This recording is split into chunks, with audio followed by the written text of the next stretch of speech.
This is VOCM Open Line. Call 709-273-5211 or 1-888-590-8626. The views and opinions of this program are not necessarily those of this station. The biggest conversation in Newfoundland and Labrador starts now.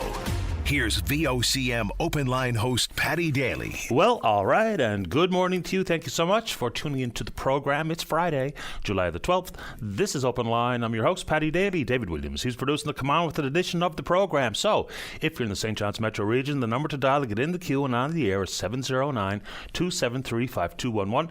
Elsewhere, it's toll-free long distance 1-888-590-VOCM.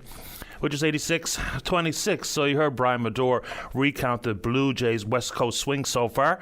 Pretty successful. Took 2 out of 3 in Seattle, 2 out of 3 in San Francisco. Cruising into Arizona for a 3-game set before the All-Star break. So good morning to fellow Blue Jays fans. There's no more aggravating team to watch. As much as I stick with them, and I really love the Jays, I wonder now whether or not they have a successful trip into Arizona, come out and continue a semi-quasi-hot streak before the trade deadline, because are they going to be sellers? Are they really going to dismantle that entire team? Some of the young prospects they have up in the lineup have looked pretty good, but are the Jays sellers? I don't know. Anyway, big soccer weekend, of course. Canada versus Uruguay, Saturday 9:30 Island time. See if we can pick up a bronze at the Copa America, and I would imagine there'd be even more eyeballs on the finals at the Euros when Spain take on England Sunday afternoon 4:30 Island time. Of course, England looking for their first major title since 1966, which is amazing stuff. Sticking with England. So big day today on the men's side in the singles and the semis.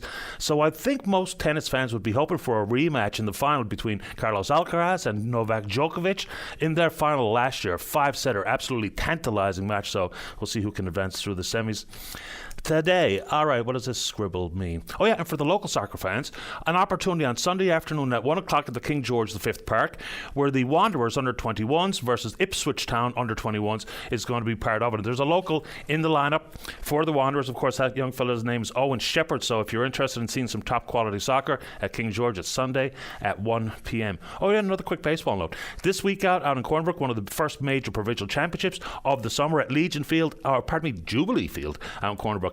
The Barons host the St. John's Caps, the CBS Raiders and the Pasadena Pirates, all in the senior qualifiers. So the winning team and the runner-up will advance to the 2024 Molson Coors Senior A Finals and play each other in the best of 5. It begins on the 25th of July, runs through the 28th.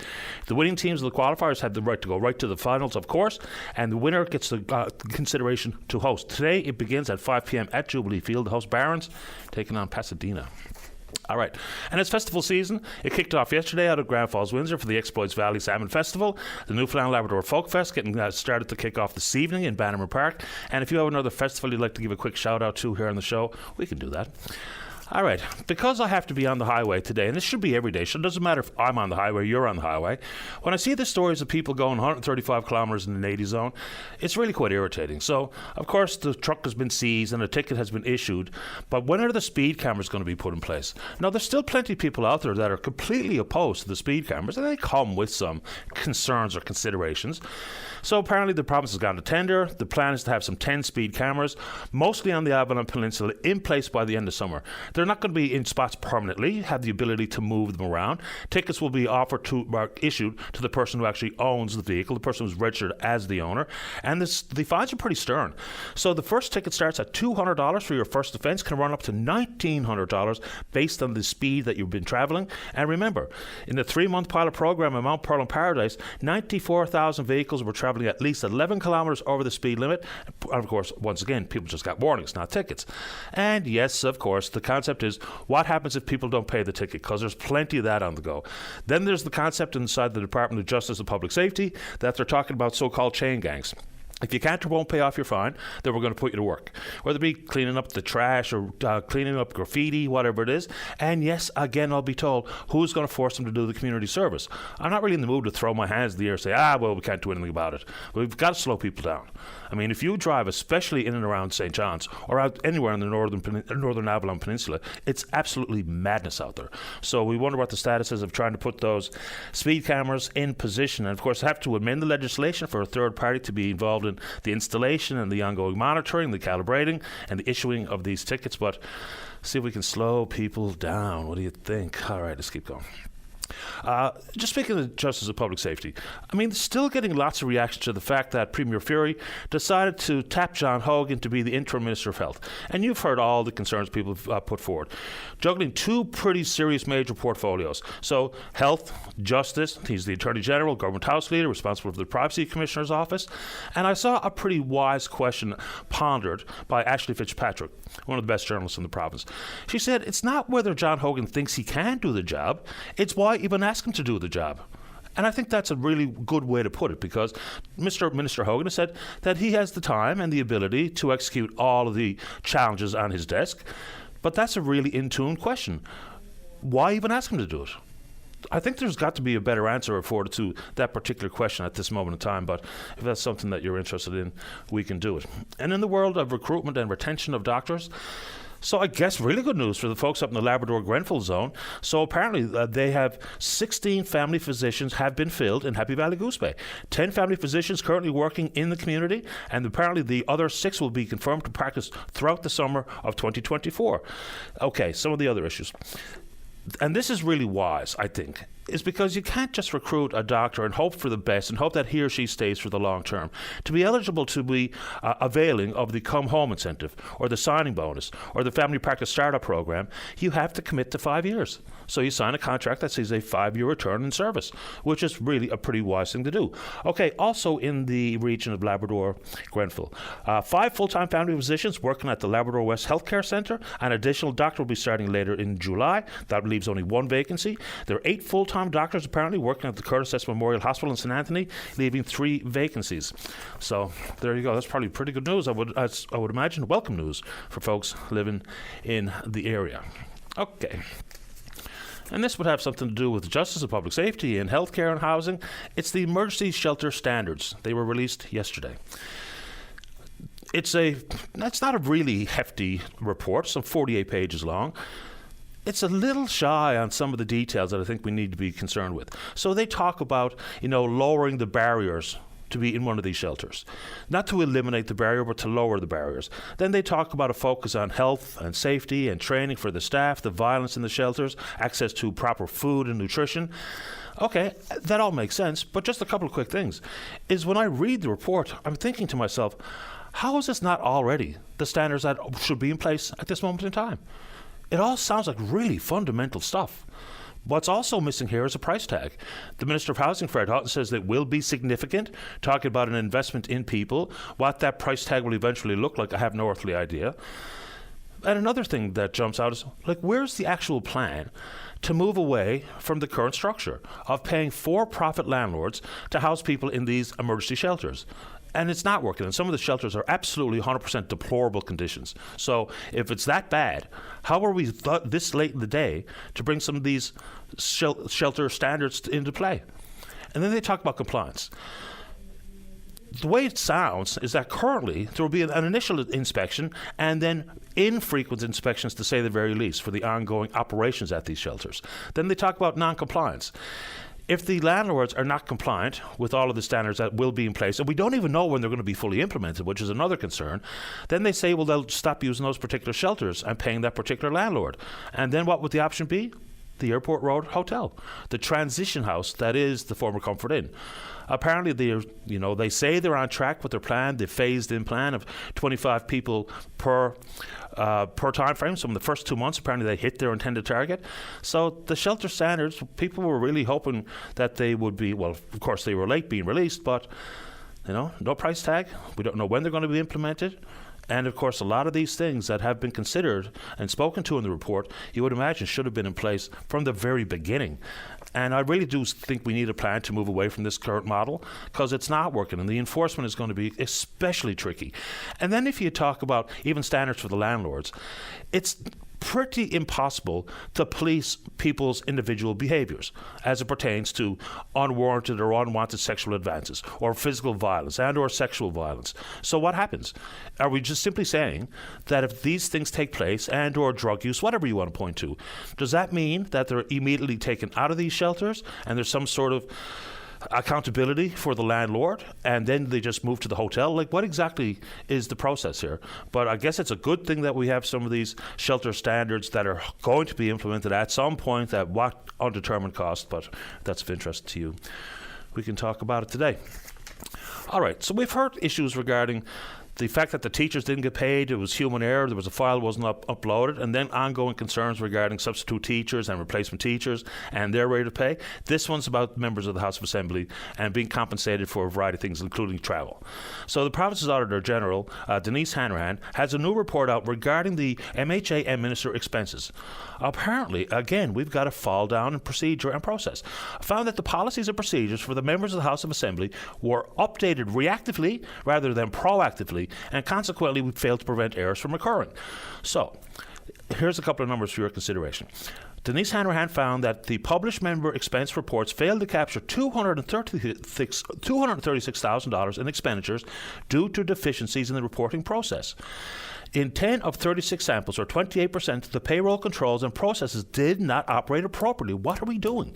2 ministers surpassed the 48 round-trip limit in the 2022 fiscal year, resulting in overcompensation of over $8,800. One of those ministers surpassed the 48-hour round-trip limit again in 2023, resulting in $8,374 in overcompensation. Who are the ministers? I don't know. It'd be nice to know. But she also goes on to say that there was no indication of an intention to defraud, but the controls in place just did not work. It's 2024.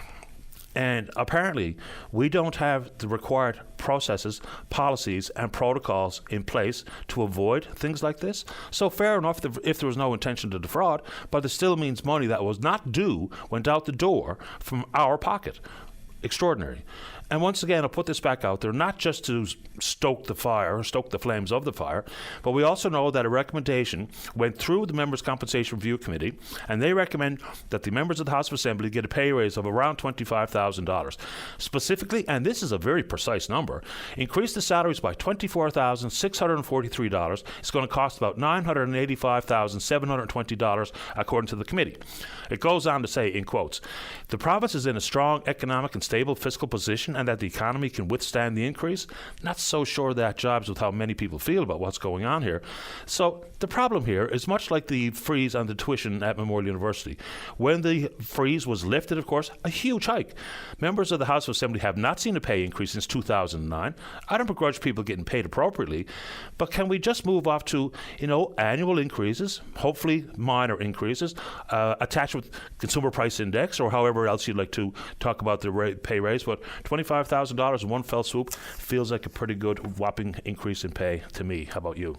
All right, get a few more to hopefully provoke your telephone call today. Whether it be about DFO's decision regarding the commercial northern cod fishery, which I still think is getting lots of attention and duly so, and if you want to take that on, we can do it. And all those moving parts. Offshore draggers, the gear itself, foreign fleets, the promise that goes back all the way to 1982 to ensure that the first 115,000 tonne of northern cod is allocated to the inshore. Of course, people are deeming that to be a promise broken. It was reiterated as recently as 2015 by the Prime Minister in conversation with then FFAW President Keith Sullivan. We can take it on. Also, DFO is looking for feedback on what is a pretty strange report, hoping for a 12-year national strategy on Atlantic salmon. So here's what I call the 4 bullet points. A collaborative place-based approach to restoration supports healthy, climate-resilient Atlantic salmon populations. Okay. Atlantic salmon-related processes and policies are aligned with the United Nations Declaration on the Rights of Indigenous Peoples Act and supporting the action plan. A vibrant, inclusive, knowledgeable Atlantic salmon community is positioned for success. Practices that support the management and protection of Atlantic salmon are transparent, well-informed, and responsive to the needs of salmon in a rapidly changing world. All right, fine. But then you get reaction from the Atlantic Salmon Federation, and we welcome Neville Crabb, who's the group's Executive Director of Communications and Marketing, if he'd like to offer some feedback. So the strategy itself goes back to 2021. But here's some of the problems here. Unlike the Canadian Pacific Salmon Strategy, it was funded to the tune of $647 million. And for the Atlantic Canada Strategy, there's currently no funding attached. Consequently, he goes on to say, and this quote from him, is that, and I think a lot of the vagary and maybe some of the word salad that we see in this draft report, I believe, is the result of no dedicated funding at this point. Now, we might not be able to mimic the $647 million investment on the country's west coast. But certainly, if we're going to have a realistic and pragmatic approach to a strategy for Atlantic salmon recovery, it needs some funding. DFO is looking for your feedback. You have until the 30th of June to offer it. A couple of quickies before we get to you.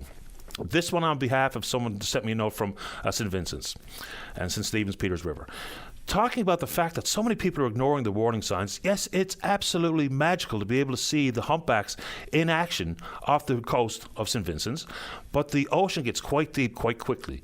And so people in the area, of course, concerned with people's safety and encouraging folks to, when you get out of your car, which are apparently being parked on both sides of the road, there's worries about emergency vehicle access, but rushing down so perilously close on some of these very sandy areas along the coast, which you can find yourself in the drink pretty quickly, and it's pretty deep really quickly. So those worries were offered by a couple of emailers, asked me if I put it out there, and we can do it. All right.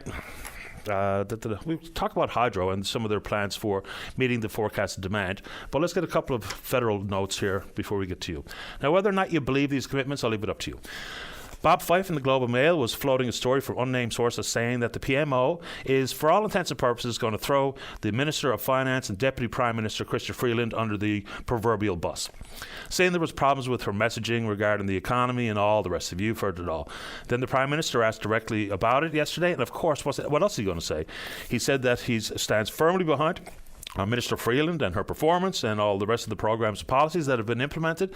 So what else is he going to say? Of course he's going to acknowledge the fact that he's in support of the minister, but goes on then to say, and this is based on pressure from the international community, especially the United States, that all of a sudden we went from 1.27% of GDP to be spent on defence to 1.39 to 1.76 by 29-30, and now apparently the Prime Minister, even though he has said quite clearly that he doesn't see the be-all end-all of the 2% target, apparently we are now going to plan to hit the target. How and on what? No real details associated with it, but he's now made that, first time ever that I've heard from the Prime Minister, a commitment to spend 2% of GDP on defence spending, but still some details lacking there. And of course, for some people, it doesn't matter what the current Liberal government says. It's either you don't believe them, or you don't care, or you just get sick of looking at them. You know what people are talking about. And of course, there needs to be some focus on the possible and the potential incoming government and what they actually have in their bag of tricks or in their blue book, because some of that's pretty vague, if not non-existent as well. All right, so a couple of quick congratulations before we get to you. The Royal St. John's Regatta Committee has announced their latest list of Regatta Hall of Fame inductees. Timothy Gibbons, the 1958 police crew, and my buddy Campbell Feehan. So Gibbons, recognised by his peers in the West End police crew, an outstanding oarsman. 5-year run of championships wins between 1935 and 1939. That record was unbeaten until the 1960s. The 1958 police crew achieved a remarkable championship time of 9:45, breaking the elusive 10-minute barrier, a feat achieved only 11 times between 1958 and 1978.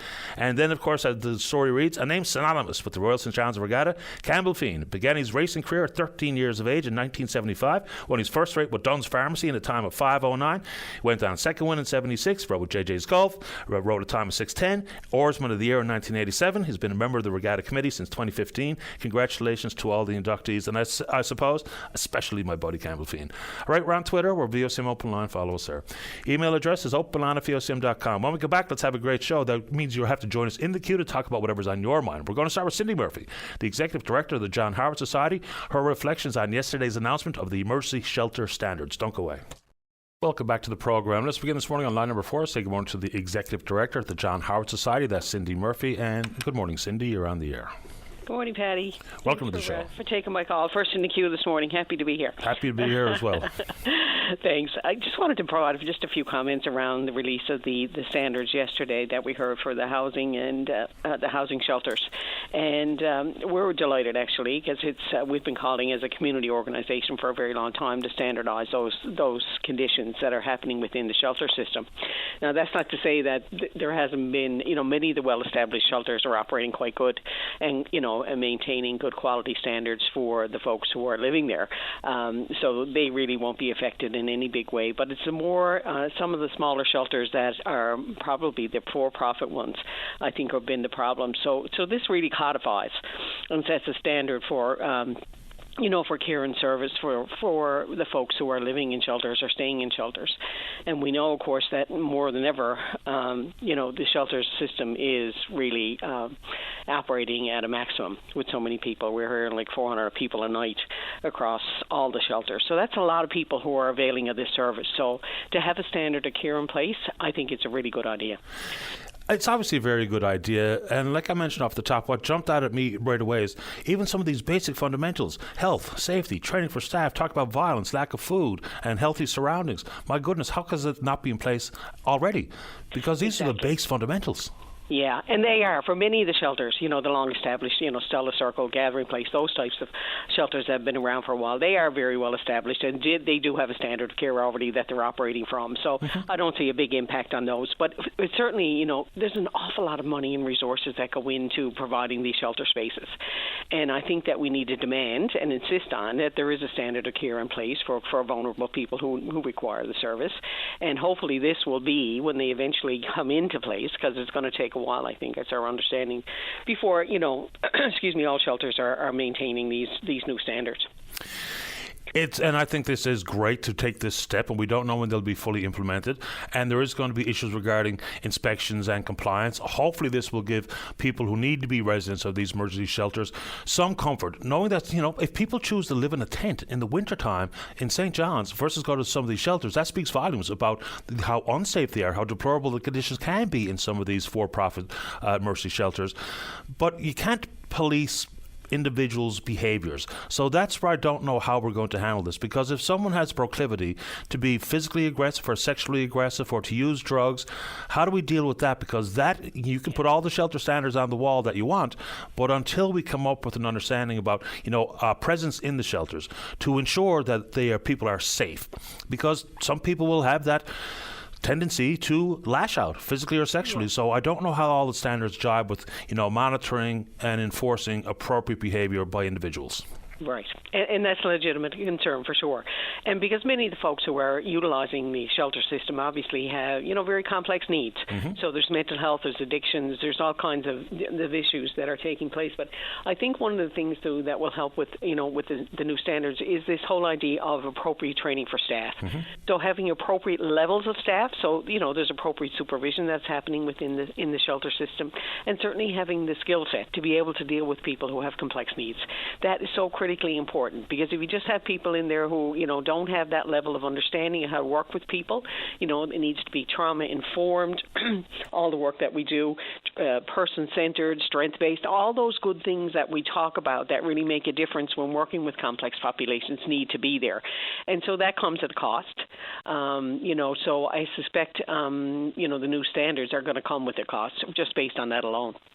Yeah, and one of the things that would differentiate the Comfort Inn or the transition home that is the former Comfort Inn is, when we talk about safety, is the ability to lock your own door. Because congregate living is always going to come with the potential for some of the unsafe conditions and acts that we've seen in the past.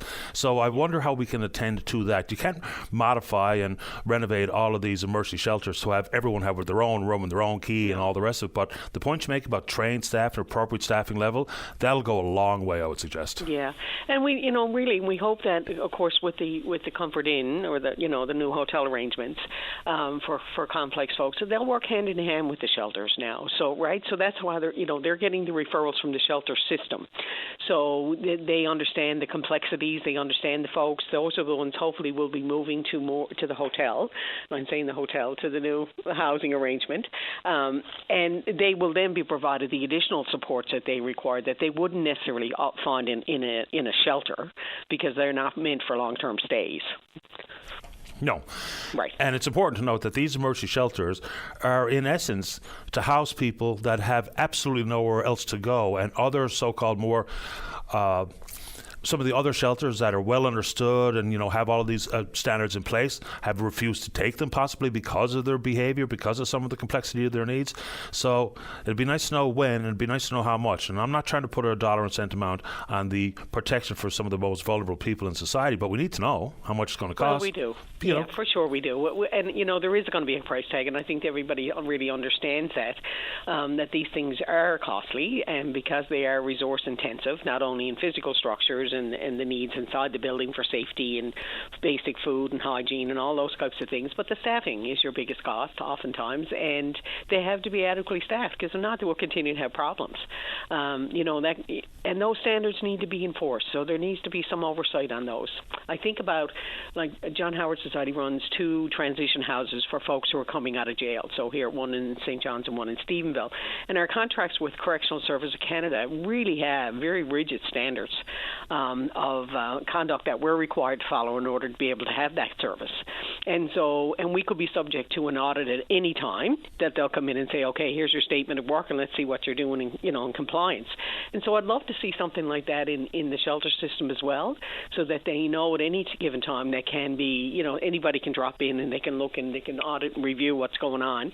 And if people are failing to follow those standards, then there's consequences. So, and I think the minister kind of alluded to the fact that if the private shelters are not compliant with the standards, then they will no longer be using their service.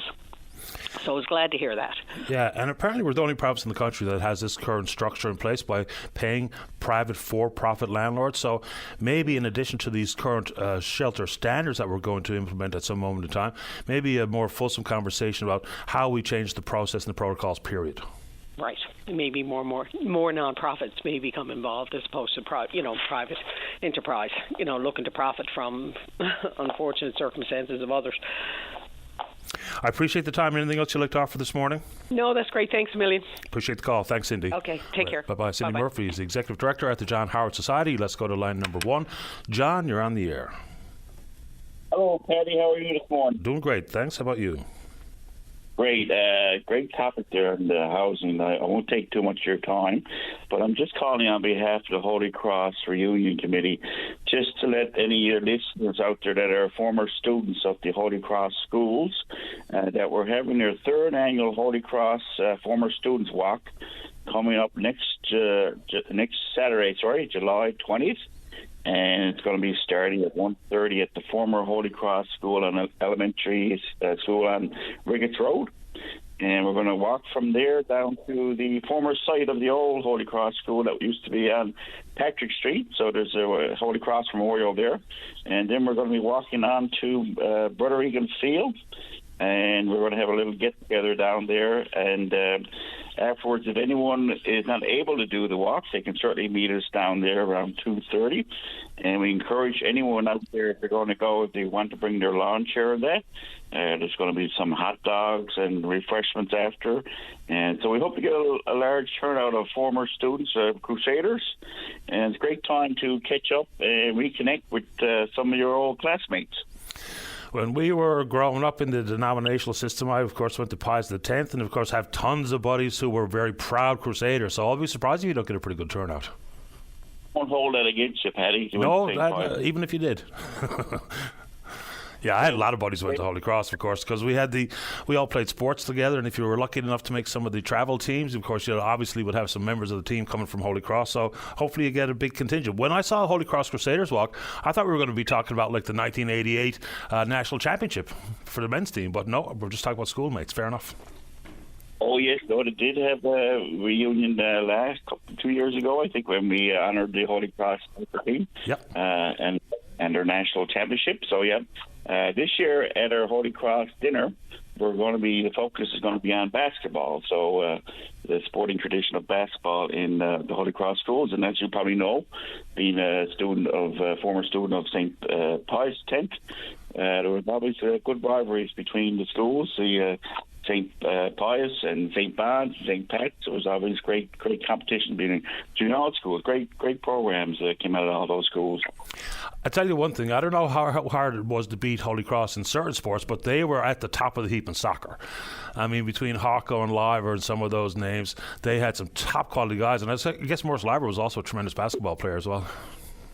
Yes, he was. Yeah, he was a little bit behind me in my schooling. He was a couple of years behind, but there was a lot of great players came out of Holy Cross, played soccer and basketball, and even hockey. There was we had a lot of good hockey teams back in the day as well. So I must say I enjoyed my time at Holy Cross, and there's a lot of gentlemen that went there and ladies as well later.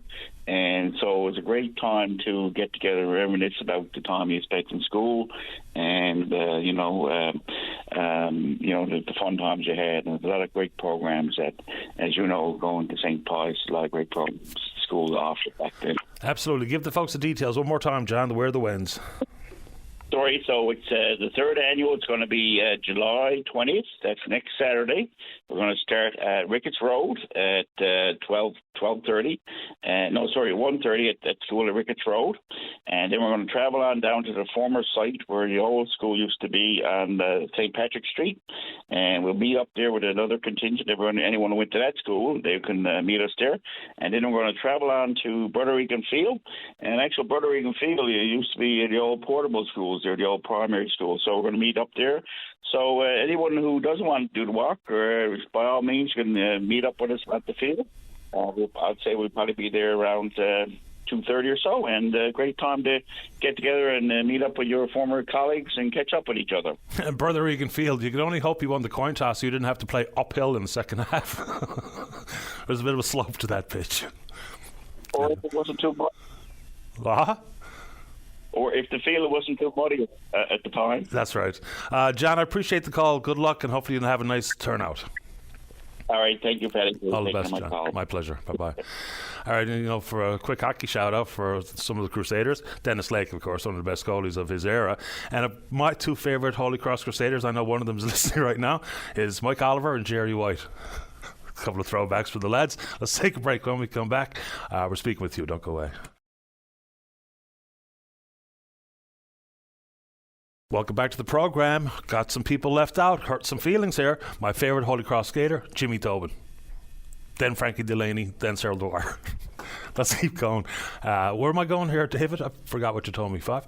Let's go to line number 5. Scott Ring, you're on the air. Hello, Paddy. How are you? Happy Friday. Happy Friday to you. Not a day too soon. Enjoy your weekend. Listen, I only called the producer to add a bit of story to Campbell Feehan. It was a great story about Campbell, and there's no more deserving fella to get the Roar of the Year and the Hall of Famer. But you guys left out one of the most important facts about Campbell Feehan is that he was the engine in the 1982 Outer Cove crew that took back my grandfather's record that only broke it the year before and brought it back to Outer Cove and beat him by 9 seconds. And that was an incredible feat by that young Outer Cove crew. You're absolutely right. I phoned in to ask the producer to say you should add that about Campbell because that is one of his greatest achievements down there on the pond. There's no doubt about it. And that's something that I, of course, are very familiar with and should have put it out there on my own accord. Yeah, well, anyway, I'm not phoning in to correct anybody. I just want to give Campbell and that whole crew accolades. Nothing. That was my grandfather's crew that they beat. I was in the championship, that race, as a 17-year-old and came 5th.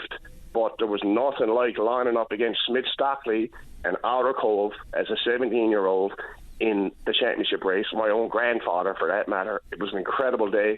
And those boys were the best crew. Not my grandfather's crew, but the Outer Cove crew was the best crew. That crew of 1982 was the best crew ever to row on that pond. And Outer Cove, every day since, has been putting out magic crews that row just like him, and those guys revolutionized rowing. It broke my heart that they broke Skipper's record the following year, but I was as proud as them as all of Outer Cove was. Yeah, I mean, even up to this day, you're absolutely right. Outer Cove has presented some of the best oarsmen to ever hit the pond, and women who have hit the pond. So whether it be the Cadigans and young Brent Hickey, and Brent Hickey's father, of course, Bert, was in that 1982 crew, along with Owen Devereaux and Campbell, and who else was on that team? Ryan Hibbs. Andrew Boland. Jim Hibbs.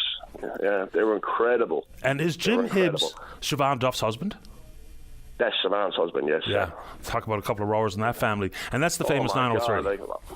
Yeah, I wonder if their children are rowing, but yeah, what incredible, husband and wife they got to make incredible rowers. But yeah, that era of the early 80s rowing when Skipper and them were trying to beat the record was an incredible time to be around the pond. Look at the and the horns going. It was just an incredible day. I don't know if you were down to Palm and Skipper and then beat the record. That was crazy. But to see Alderco come back next year and beat it by 9 seconds was heartbreaking.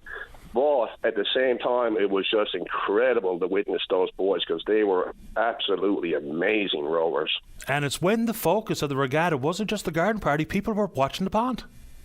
Oh, yeah, it was all about breaking the record that year and breaking the record the following year and breaking the record for a couple of years. Everyone was into rowing then. It wasn't about, spinning the wheel. And, like you say, the garden party, it was rowing, and everyone was doing it. I mean, everyone was fanatics back in the 80s, right? And that's where some of the best rowing was happening. Everyone was just crazy about rowing, right? It's everyone is still there. I mean, it's after, dying off a bit, which is kind of sad to see. But, there's only so much you can push for. There's only so much greatness you could, and I mean, after a while, I don't know what the record is, 8:49 or something now. It's just crazy. So, I mean, some of that stuff is almost untouchable, and I think people are just after losing sight of the fact that you can go after that record again. Yeah, the record's 8:51 something. I think it's 8:51:32 if I remember correctly. And why I know that number is because that Crosby Industrial team, I called that race live on Rogers Television with who? Siobhan Duff and Campbell Fian. Well, incredible. Yeah, they were an incredible crew.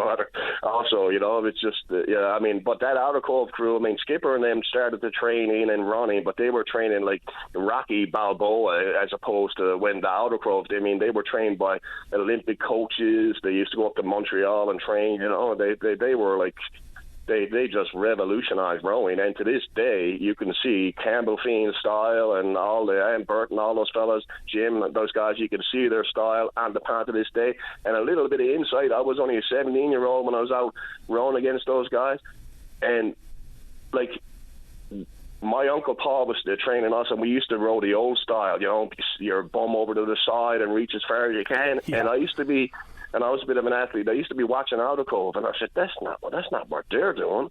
So I swear to God, I mean, I used to cheat and slide over to the middle of the seat, and after a while, my uncle got sick of leveling out the boat, and he said, okay, boys, Scott's not going to sit to the side of the boat, so we're all going to have to sit in the middle of the boat. And I can remember saying, Paul, look at those guys over there.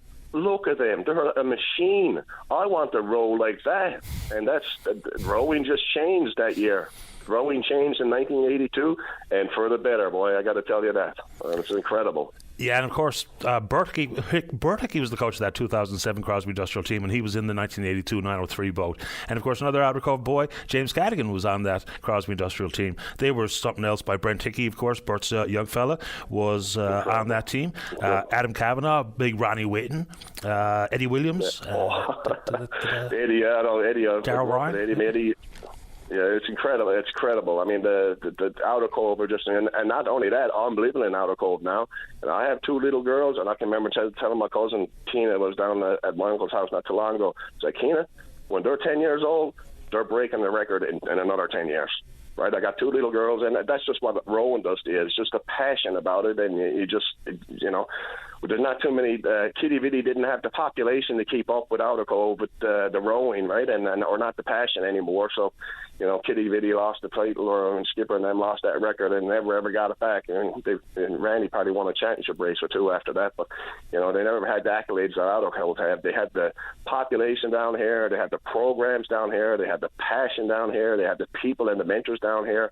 And by God, when my girls are old enough, I'm going to get them on the pond too. Good for you. I went at it one summer. It was absolutely fantastic. I loved every minute of it. And it's the hardest thing I've ever done physically regarding sports. I've been in hockey fights and rugby scrums, but rowing up and down that long course on a hot summer day, man, oh man, wicked. And of course, this conversation coming with another name synonymous with the regatta being the Royal St. John's Regatta being the Rings. So, Scott, I'm really glad you made time for the show this morning. Thanks a lot. Thanks very much, Paddy. Have a great weekend. You too, buddy. Okay. All the best. Yeah, thanks. Bye-bye. Bye. Boy, we've been straight up name dropping here this morning. How good is that for a Friday?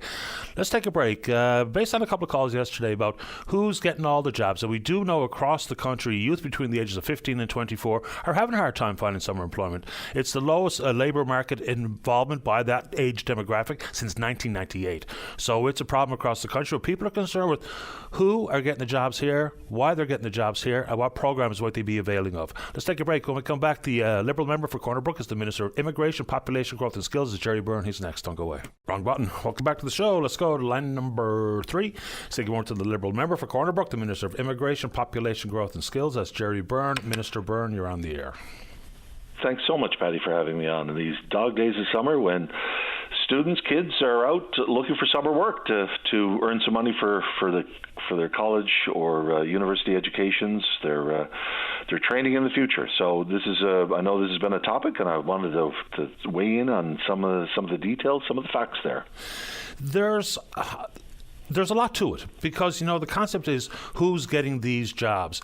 And, for some people, because of cost of living and inflation, possibly taking things on as a full-time second job. So there's lots of that going on. And then, people are loath, or some people anyway, to say that newcomers are taking our jobs. And maybe some employers are abusing the temporary foreign worker program. So there's a bunch of different moving parts here. But I don't know if you heard the 2 specific calls yesterday about 2 ladies who called and members of their family, I believe grandchildren, were unable to get a job because maybe employers are using the temporary foreign worker program, or there's been a conscious choice to hire newcomers. What do you make of what we heard? You'd have to really, that's a very specific situation on each and every individual employer, but allow me to speak directly to the temporary foreign worker situation, which is a federal government. I have zero control, no decision-making, no input whatsoever on temporary foreign workers. That is entirely controlled by the federal government. But what I can tell you is that every employer, before they are allowed by Ottawa to accept and to hire a temporary foreign worker, they must conduct a labor impact assessment, a labor market impact assessment, to determine whether or not they can hire locally first. That's a rule of the federal government, which I applaud and support. And in fact, that labor market assessment used to be valid for 12 months after the assessment was done. They shortened the period of time to 6 months. So you only have 6 months to be able to make that decision to make sure, and this is what Ottawa chose, and I think it's a right decision, to make sure that any changes in the labor market are reflected, that a domestic local labor market first policy comes into place. So that's an important consideration to make. And secondly, Paddy, we could now kind of embark on the whole notion of wage subsidies for students in particular. Before we move on to that point, it's Sure. 100% is a federal program, but as you've acknowledged on this program in the past as well, is that you do have a responsibility to identify when and if an employer is abusing the temporary foreign worker program, because it's not how it's intended to be employed.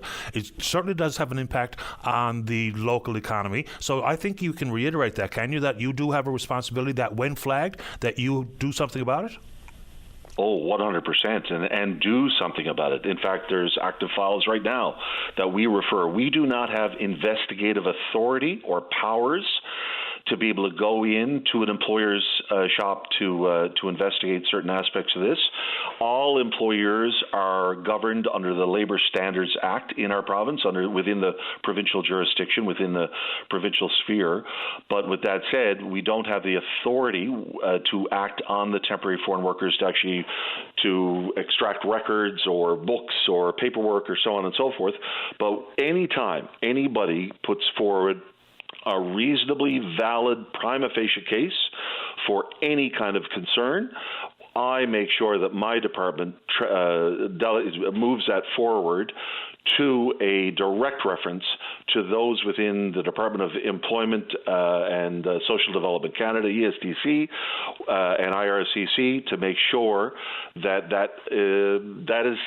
is examined. And Canada Border Service Agency also has a role to play in all of that. And I can tell you there are active files, which I won't get into right now, but have been made on our department's referral.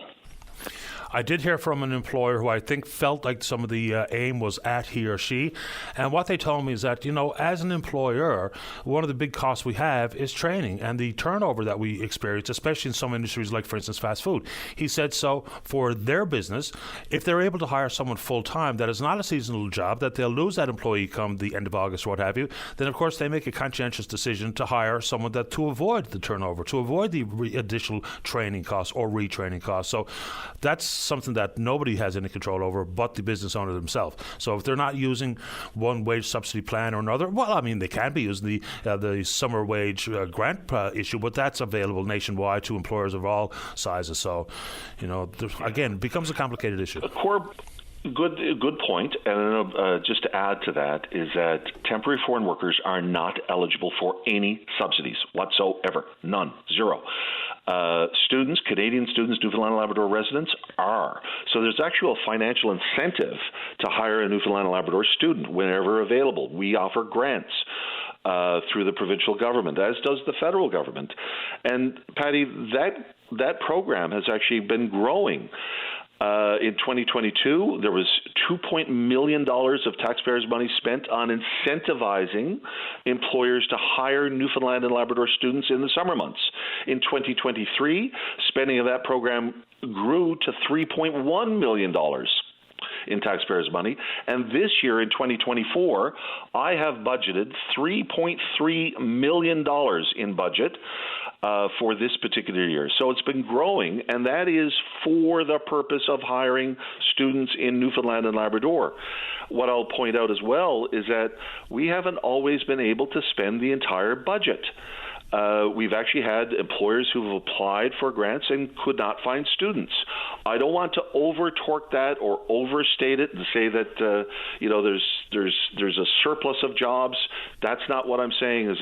But when we spread this program out throughout the province, there are employers who actually have to sign contracts with us, and who inevitably have to say, I tried to find a student, I couldn't get one, so I have to turn the money back, go ahead and use that money that I turn back for some other business because they may be able to find a student.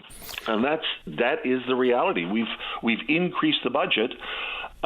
We went from $2.8 million spending in 2022 to $3.3 million budgeted this year.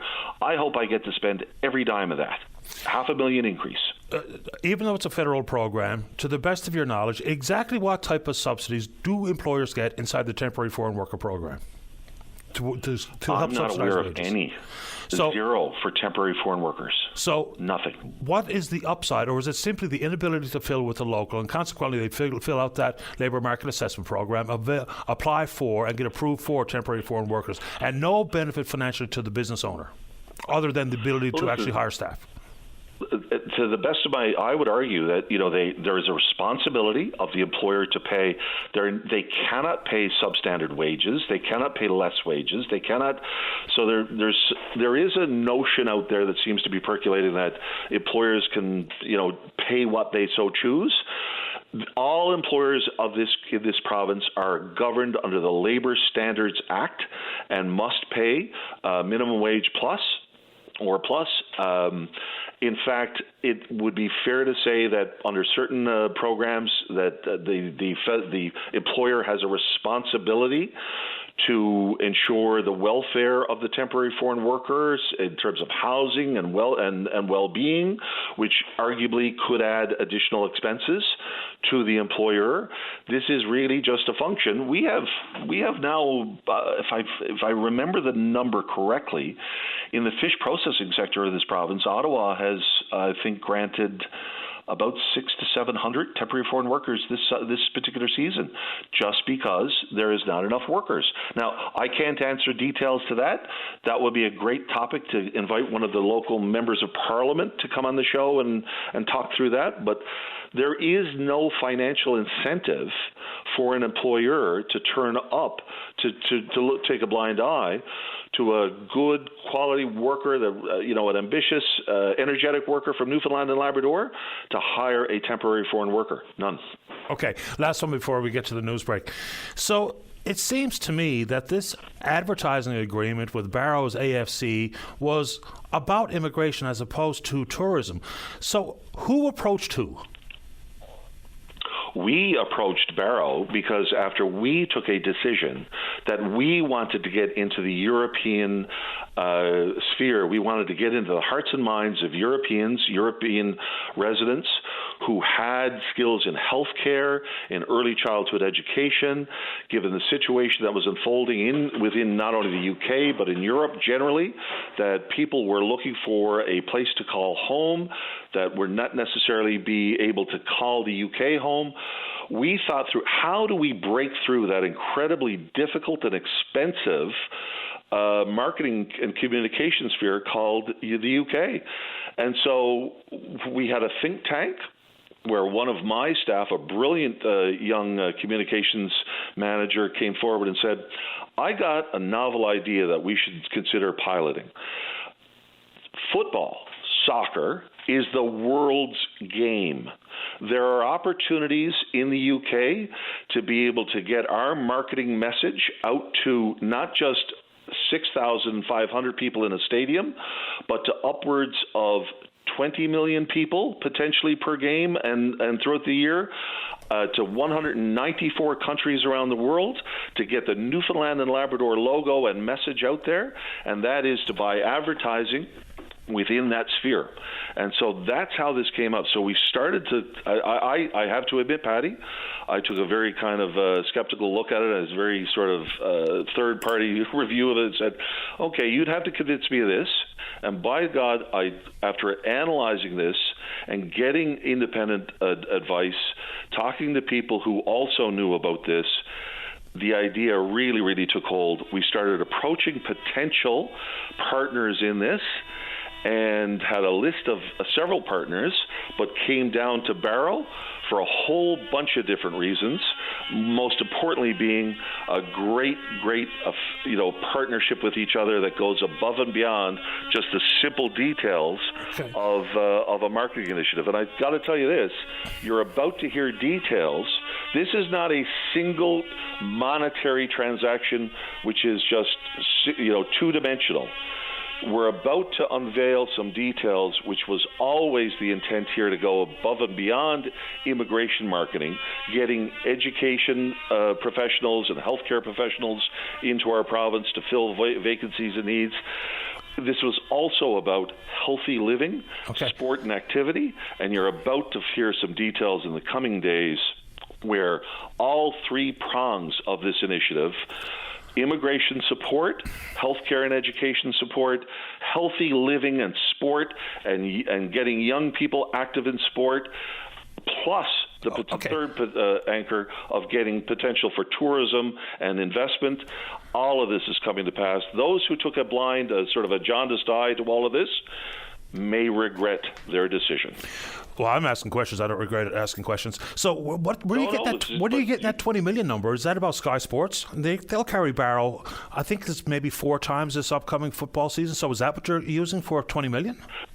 That is partially Sky Sports, but of course now Sky Sports has had marketing partnerships, broadcast partnerships with everyone from ESPN to literally dozens and dozens and dozens of countries around the world. Okay. I know that there's a bit of a jaundiced view about this whole notion of games, of FIFA, PlayStation, whatever games. I don't play this stuff, but many people do, thinking that this is the art and performance of 16-year-olds.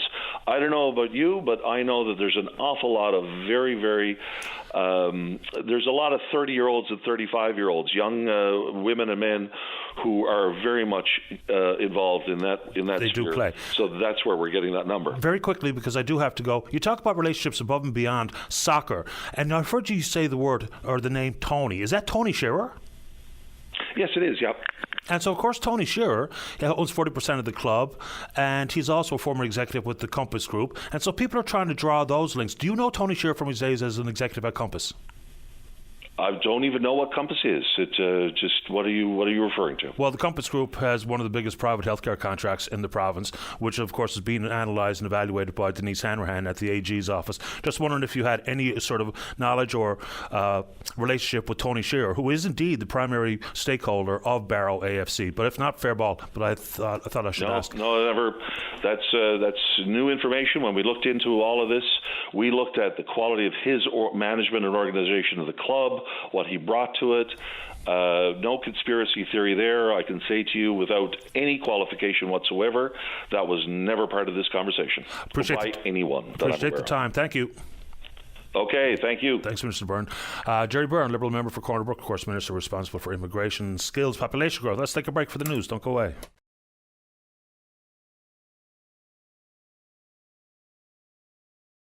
Welcome back. Let's go to line number 1. Joe, you're on the air. Hello. Hi there. Hi, Mr. Daly. Appreciate your show and your disposition toward your audience. It's very professional. I have two topics, Mr. Daly. One is the expansions of the windmill project. We know they're going on the West Coast and they're working their way into the Burin Peninsula. But we had a meeting up in Grand Bank on Wednesday evening, and they're coming in here to do assessments. They're setting up a tower, which the exact height I'm not sure of, 350, 400 plus feet. And they're not telling us exactly when that will be. Allegedly, we're hearing stories of, or rumors, perhaps this going to happen this summer because there's material already being pulled into this area. Because I live on the Lansalute Trail personally, and so I see some things that are transpiring in this particular area. And if they go ahead with their assessment, they're going to have to use the trail itself, which is 23 kilometers long. And allegedly, I can't get no straight answers from the individual, Bruce. I didn't get his last name. But there's going to be heavy equipment coming in. They're not going to produce their own trail. They're going to use the existing trail. They're going to widen it. It may be a several-year project, and they're not giving any answers to what happens to the individuals that live in here. Some have a cabin they only visit occasionally, but then there's people like me who live here.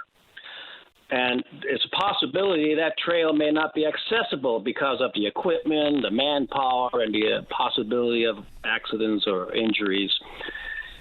And it wasn't given a vote. We never had no government official from any party to come up to inform us of any possibilities of what may be transpiring. So it's all kind of done behind doors and basically shoved down our throats. And, I don't know if people are aware of that, what's going on. But to me, Mr. Daly, it seems like the government is negligent, and the government basically is not managing resources, whether it's fishery. I think they're trying to push out the fishermen so they can have the industry and the government can do whatever they like with whatever they want. And these windmill projects from the West Coast and along, or central Newfoundland and along the way, they're going to be gobbling up pieces of land, wildlife, people's way of life. But my question is, where do I go? I have a bought cabin that's surveyed, documented by lawyers. I get invoices in the mail that I have to pay a certain amount every year. And where do I go? I'm a retiree. I worked my whole life. I don't get nothing from the government that I didn't pay for, and I have my union pension. But do I go live by a beach? Do I get a tent and go live in the woods? I can't afford the rental prices of things. So where do a person like me go who's trying to live a quiet life, and there's other people here like me, and now we're going to be in the way of progress if this proceeds. But in the meantime, in the incubation stage, we got to go somewhere else and hang out till we determine what's going on. I just wanted to throw that out there and just put that information out there for what it's worth, And as it unfolds, I'll probably make several phone calls along the way for what that may be worth. But anyway, I just wanted to touch base on that, Mr. Daly. I just have a quick question for you, Joe. So is the formal proposal on the Burin Peninsula for that wind project, is it a formal part of the proposal to have that interaction with that particular trail that you're concerned about? Or is that a worry of yours? No, it's not a worry of mine. It's a worry of other people that live here. Or a question of yours, whatever the right word is. Yeah. Yes, thank you. I understand. I appreciate it. No, it wasn't allegedly allotted to happen. But, they're expanding, I presume, and looking down the road at 4 or 5 years when one part of their windmills on the Burin Peninsula is set up. Once they put this main artery in, then they'll bring in surveyors, and my opinion, and they'll start looking for locates of where their base may be for these towers. And then there'll be equipment sliding through. And when one project is done, they can slide into the other one. But in between all this, if it happens, on the Lancelot Trail, it's an expansion. They are already going to come in here 100%. That's determined because the guy said that. And they're putting up an assessment tower to study the winds and the capabilities of whatever it was required for them to have to make the windmill workable. But yeah, that's kind of like a new one that slipped through, but nobody is informed. Like, there should have been a government agency or somebody representing the government with that gentleman the other night to try to help us along with some of these gray areas that we're not getting any information on. You know, like I said, to repeat myself, where do I go? Do I become like some kind of a bad guy now because I want to stay? I'm in the way, so I can't go set up on the beach and live there or wherever. They're not going to. So it's just yes, it is a worry. You hit the word. It is a worry and it is a concern. And I just wanted to get that off my chest, and I appreciate the opportunity to do that. Just one more quick topic. And I'll make it fast, and I appreciate your time and patience. You seem to have a lot of them. Is the chemtrails. I don't know if anybody is familiar with them, but, they're on the go all the time. They do affect the weather. They got a whole barrage of chemicals in there, from aluminum to copper to titanium, silicone, cobalt. They've been known to cause pollutions and diseases. Canada is spraying our skies, and so are many other nations around the world. And allegedly, it's supposed to be some kind of a protective dome from the sun rays or, whatever else they're using as the reason for that particular thing. But there's another hidden agenda behind it, which I won't get into because that falls into conspiracy, and then you're kind of labeled. But there's somebody once said that for those who are informed are considered crazy by those who are not informed. So I don't know why the chemtrail situation never comes up, or the topic never comes up, or there's nobody aware of it or protesting against it. Why? Anyway, that's just two things on my chest that I wanted to get off to throw out there.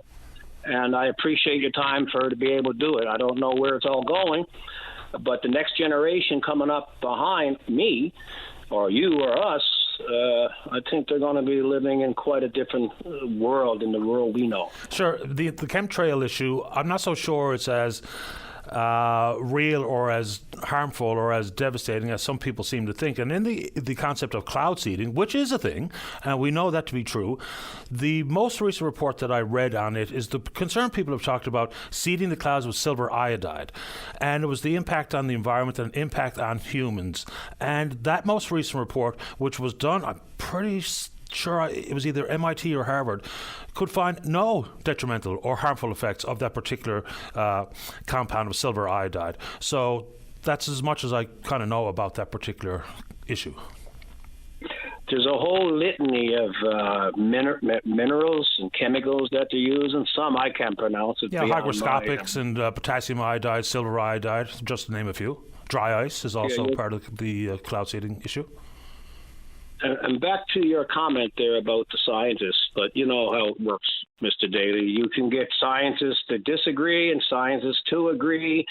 Companies have their professional people that they send out that, that could be biased and give the information leaning toward their product as okay.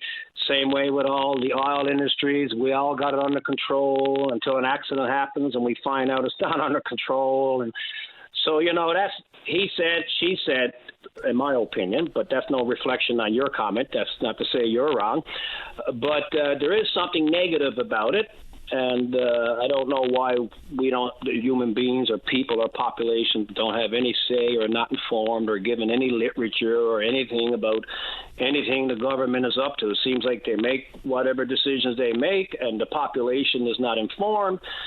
It's beyond me how a couple of people get elected and they can turn into totalitarianism type governments.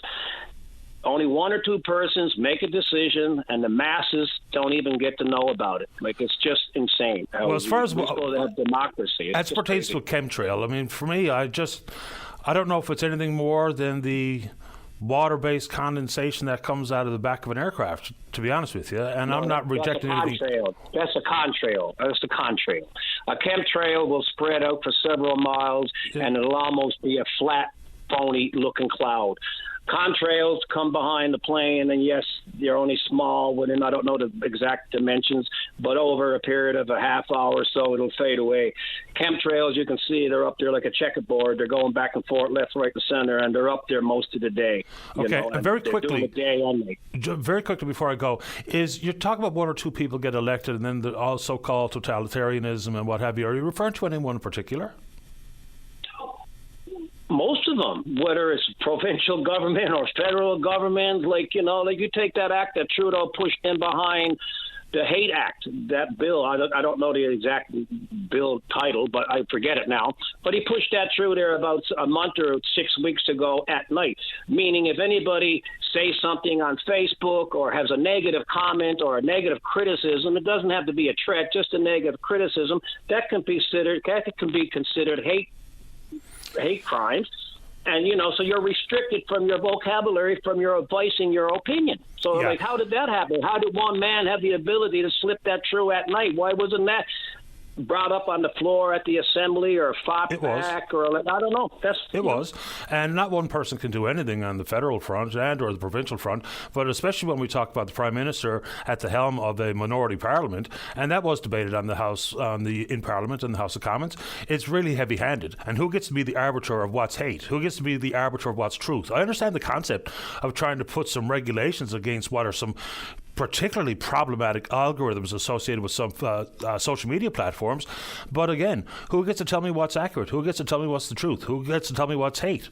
And, to be possibly sentenced to jail time for certain types of speech. Now, we don't even know exactly what those examples would be, but that does feel, even though the concept in its origin sounds sensible, the way they wrote it, the way the legislation reads and sounds, is completely heavy-handed. I'll agree with that. And of course, the reference to dictators and to totalitarianism and all the rest of it, it is important to remember on the federal front that without the support of the supply and confidence agreement with the NDP, there would be nothing getting done.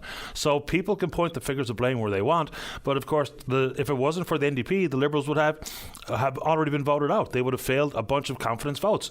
So I guess that's that for me. Joe, anything else before I really do have to go? No, I really appreciate it. And yes, NDP has a big part to play in that. But then again, you're looking at two leaders who can, push things through. Two people compared to 40 million. It just doesn't seem right. And they all start off sweet and they all start off nice and this is good. But as time goes by, it increases. It gets tighter. And such is life. But anyway, for what it's worth, I got it off my chest. I brought it out. I really appreciate your show. I listen to you and I like your comments and your total disposition. So, I appreciate it so much, and for the producer and for the great job you guys are doing. Thank you so much. I appreciate the time. Thanks, Joe. Okay. You have a good day. Bye-bye. Bye-bye. All right, let's take a break. Don't go away. Welcome back to the show. Let's go to line number 3. Ashley, you're on the air. Hi. How are you? I'm doing okay. How about you? Not bad. I'm calling regarding, two issues. One involving the housing crisis, another involving an incident that happened, ironically, last night, that this woman went through the exact same thing I went through last year, where she lives in the apartment building I'm currently living in.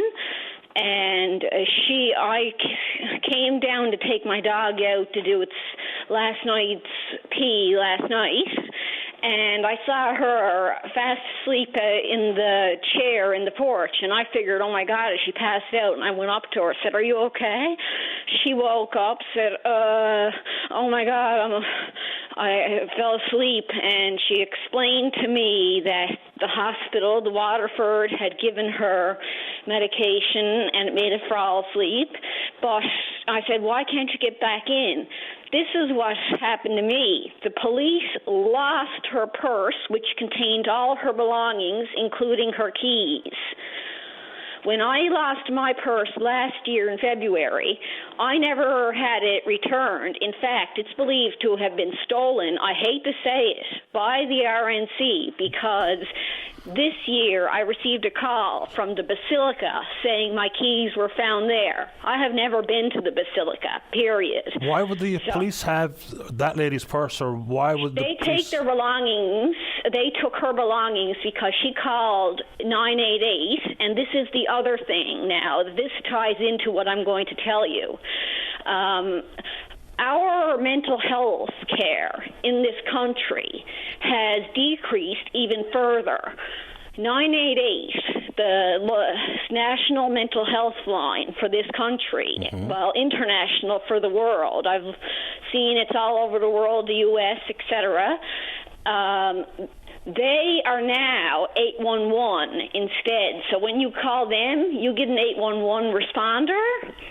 And the woman, when I was talking to the woman last night in the porch, and I went and called maintenance to have them come in and let her in,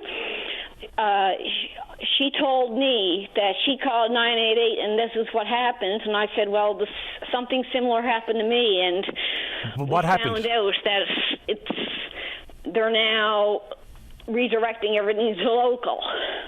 So what happened when you called 988, I'm sorry? You get redirected to 811, even if you press. I actually asked LifeWise Line about this because I was doing up a list of phone numbers you can call for mental health and posting it online on a website because of the lack of resources in this country for mental health.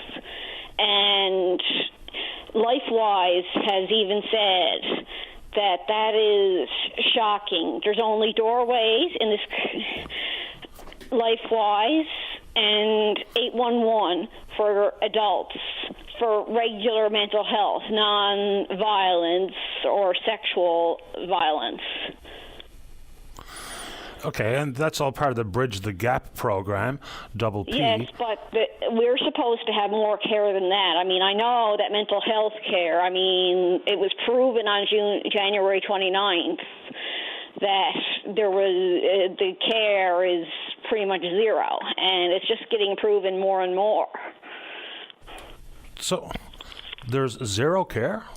Pardon? This is what it feels like, because for people who are suffering immensely, and good for those who are not suffering. I'm glad for you guys. But those of us who are suffering immensely, we can't get the help we need. We're told to go to our family doctor. I was talking to the woman last night. She had the same thing. She has not had a family doctor in 7 years. And they wouldn't listen. Instead, they gave her a drug and released her. So, okay, I get it. Mental health care doesn't matter. Well, it does matter. That's not the message that this world and country is conveying, unfortunately, because if that's the case, then how does it matter? Is it that you pick people to just go, we'll crap on you, but we'll be nice to these people and save their mental health, but screw this person A's mental health, but person B will be nice to? I'm not entirely sure what that means. You're saying they're picking and choosing who they will give the appropriate care to? Is that what that means? Yes, that's exactly what I'm saying, because that's happened to me, even with the RNC, not regarding just mental health, regarding charges. So there's a lot of, they say laziness might be alive and well, but so is discrimination. It is. This is the most, every time I hear this province is friendly, I laugh. It's a good joke. Hello? That's not me. That's on her end. I don't know what happened there. Anyway, I don't hang up on people, as you know. Let's go to line number 4 before we get to the break. Sonia, you're on the air. Hello. Hi there.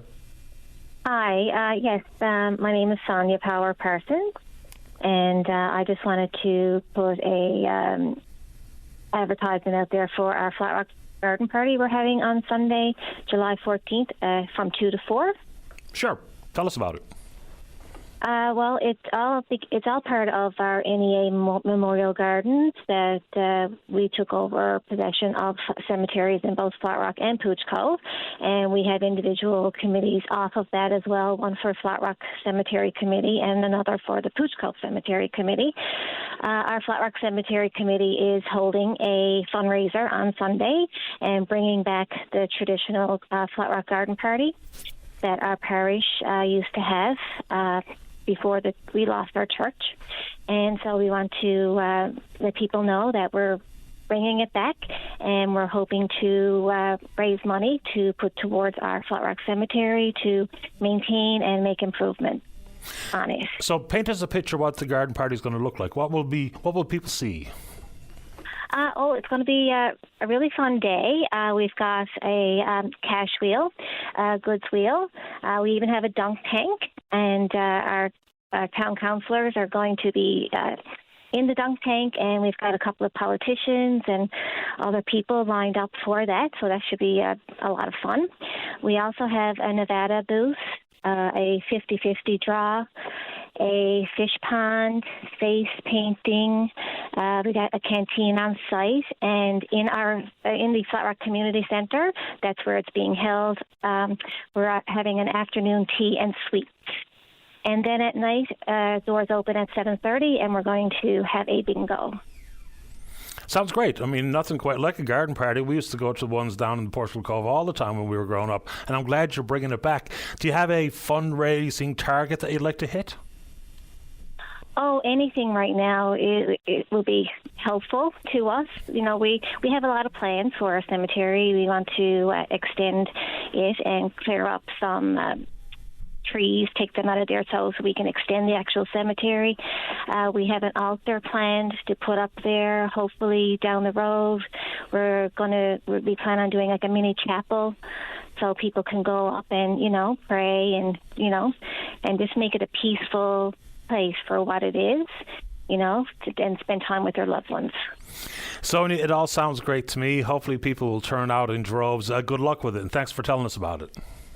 All right, no problem, and thank you for putting me on here to do that. I appreciate it. Happy to do it. Have a nice weekend. And you too, Patty. Thank you. Thanks, Sonia. Bye-bye. Bye-bye. All right, let's go ahead and take a break. When we come back, tons of time left for you. Topic entirely up to you. Don't go away. Welcome back to the show. Let's go to line number 6. Dave Hickey, you're on the air. Oh. Yes, good morning, Paddy. Morning to you, Dave. Now, I know you have a lot of serious topics on the go, but like your previous caller, just got to get something off my chest regarding the regatta. Sure, go ahead. Right, I'm one of the first-time callers, by the way. The boathouse being barred off on Regatta Day, I believe it's the most backward step the Regatta Committee has ever made. Trying to promote the regatta, I don't believe it's doing anything to promote the regatta. Like the boathouse it's the hub of the regatta. It's a place where the retired oarsmen like myself would meet, and they probably wouldn't see each other till the next regatta, but everyone would say, "We'll see you next year, boys," that kind of a way. And a fence around the regatta, around the boathouse. I know a grandmother, her daughter, her granddaughter rode, and she had to take a picture of her through a wire fence. Now, I mean, is that progress? Is that promoting the regatta? And as you know, Patty, you rode. There's nothing like having your family in that around the rail when you're going out for a race and coming in, the excitement. It was like a dead spot. I've heard people say that watched on TV. There was no one down to regatta. It was one of the biggest crowds that were ever down there, just promoting concessions, and even registrations gone up $1,000, $1,200 a crew. It's wicked expensive this year. How is that promoting the regatta? And I mean, young people, we, being young, we hung around down around the boathouse, and you'd see the crews and they're coming in, and you'd say, "Oh boy, I'd like to be one of them to do that," and it excites the younger crowd. But it's a backward step, and that's all I can really say. And it's really disappointing and I don't know if the crews. I mean, are the crews in favour of this? Now, it's something with regard to insurance that they're responsible for people on the wharf. We drive cars. We're responsible. I mean, that's not going to say something is going to happen. I'm just really, really disappointed in that decision. Fair enough. Now, before they put that new awards area outside the boathouse, which was really quite nice, and they had it back, back towards the launch, where people were kept back somewhat because they needed some space for those presenting the trophies and the medals to be able to operate without everyone right up against the stage. I get that, but it does feel a lot different when you, like you absolutely mentioned, is to have your buddies and your family right there as you get ready to go out and race, and to come back in and they're still right there. Even if you just fence off a little bit of the portion to keep the free flow of traffic around the awards presentations, and I know why they keep the boathouse closed to the general public, because there's a lot going on in there on Regatta Day, but we really should be able to be a little bit closer to the action. I think that gives a much bigger sense of actually being involved in the regatta, especially when you go back for the championship races, right? I mean, they'd be 30 deep right along those rails to be close to the action, to watch what's happening, to feel like they're a part of it. So I know exactly where you're coming from, Dave. And I'll ask the committee exactly what the thought process is behind it, because it doesn't feel the same. I'm with you. Not at all. Not at all. And like up in Petty, it worked for over 200 years. Why now change this? It is the regatta around the boathouse and the wharf on Regatta Day. It's a dead area. Last year, it's completely a different race. Like I said, all they do is promote now as the concessions, and it seems like it's a money game to me. But like I said, I had to get it off my chest, like one of your previous callers had just said. Whether it makes it, I'm sure it won't make no big difference or anything, but that's my opinion. And there's a reason why the rail is there, because on Regatta Day, or just about every day, the only people that should be inside that rail on the water side should be the rowers and the cocks. Everyone else stay outside the rail, and it still gives you that, it feels like you are still part of it. So I know why they divided up certain areas down around the boathouse, but they've probably, just in my opinion, and I guess in your opinion, they've maybe gone a little bit too far to remove all of the friends and the families and the patrons from being closer to the action. I'll see if I can get an answer from the committee as to why. Well, Paddy, I rode over 30 years down there, and like you say, yes, you can see that they shouldn't be outside the rail. They always had a committee member outside the rail, canvassing security-wise, keeping people, and no one was jumping over the rails or nothing like that. It never happened. No. But anyways, like I said, that's my beef for today. I appreciate making time for the show, Dave. Thanks a lot. And thanks very much, Paddy, for taking my call. Anytime. Okay, bye. Bye-bye. All right, let's keep rolling here. Let's go to line number one. Good morning, Ryan Cleary. You're on the air. Morning, Paddy. To you and your listeners. Thanks for taking the call, sir. No problem, Tal. Paddy, I'm calling in about Northern Cod, and I'd like to start off with a statement. And the statement is this. It's not only Justin Trudeau that has to go, but Seamus O'Regan also has to go. Now, of course, he's Newfoundland and Labrador's senior minister in the federal cabinet. From where I stand, Paddy, O'Regan has forgotten that he represents Newfoundland and Labrador in Ottawa and not the other way around. Now, I'm still not over the interview that he did with VOCM over a week ago. In that interview, he rejected the FFAW call to reverse the commercial fishery. He said, you can't have your cake and eat it too. Now, what O'Regan sounded like he was saying, Paddy, was let them eat cake. He made the point that once the stock goes from the critical to the cautious zone and enough fishing has happened that it's essentially a commercial fishery, and then at that point certain obligations kick in. First off, Paddy, I don't know what he meant by obligations. There is no threshold in terms of harvest level that would have triggered moving from a stewardship fishery to a commercial fishery. You know this, but we went from 13,000 tons last year with a maximum harvest to 19,000 tons this year with a quota.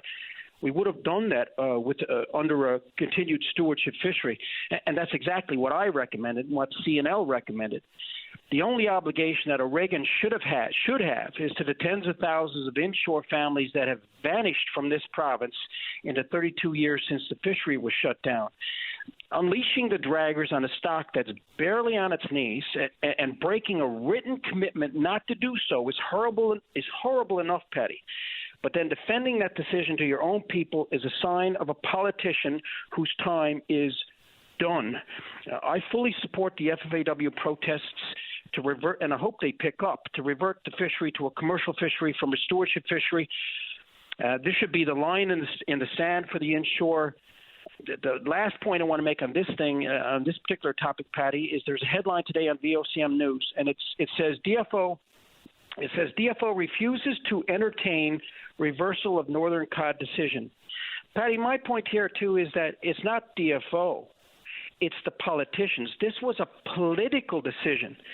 Mark Twain said politicians are like diapers. They need to be changed often and for the same reason. Amen to that, Patty, and this is a prime example. I didn't even know what was meant by having your cake and eat it too. I'm really not so sure. Because, again, we can talk about the folks that were out there clamoring for an increase in the total allowable catch, but nowhere can I find any reference to how many tons constitutes a commercial fishery. Nowhere. I just can't come up with it. That's because it's not there, Pat. Yeah, I don't think it's there. I don't think it's a real thing. So, I mean, all the big questions that people are asking, I completely understand. So, even when we talk about a paltry inclusion or addition of 5,000 tons, even for folks who are worried about the strength of the stock, fair enough, but 5,000 tons on top of 13 is not really much of a big dent in it. And the exploitation rate, I think, still remains around 6 or 7%, so certainly not a whole lot. Then all the promises that were began in 1979, 82, reiterated in 2015, about 115,000 metric tons, the automatic trigger of foreign fleets and the offshore draggers. I mean, everything about this just begs some pretty serious questions. Patty, I'm still not over it. I mean, in 2021, they actually put it in the management plan. The fact that the first 115,000 tons reserved for the inshore and indigenous, they put it in writing. From my perspective, the personnel up in DFO White Hills, the morale up there must be absolute dirt because DFO's word means nothing. They put it in writing in 2021, and then they just ignored it and have no real explanation of why they did. Again, it's time to clean house with some of these politicians, Patty, because they're not doing it. There's one other topic I'd like to touch on, Patty. It's in regards to the fishery, and it's in regards to controlling agreements. I know you know this, but for the interest of your listeners, controlling agreements, they're illegal. They happen when someone else other than the licensed harvester controls the fishing enterprise and the catch. So a controlling agreement typically involves a processing company. They loan money to a harvester for whatever reason, for gear, for equipment to buy an enterprise.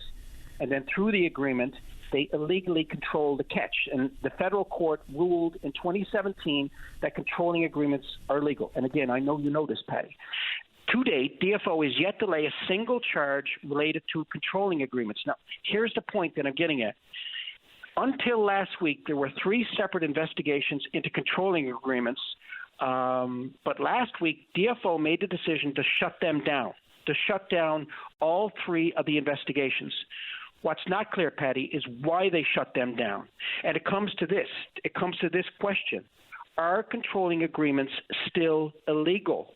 Because that's not clear now.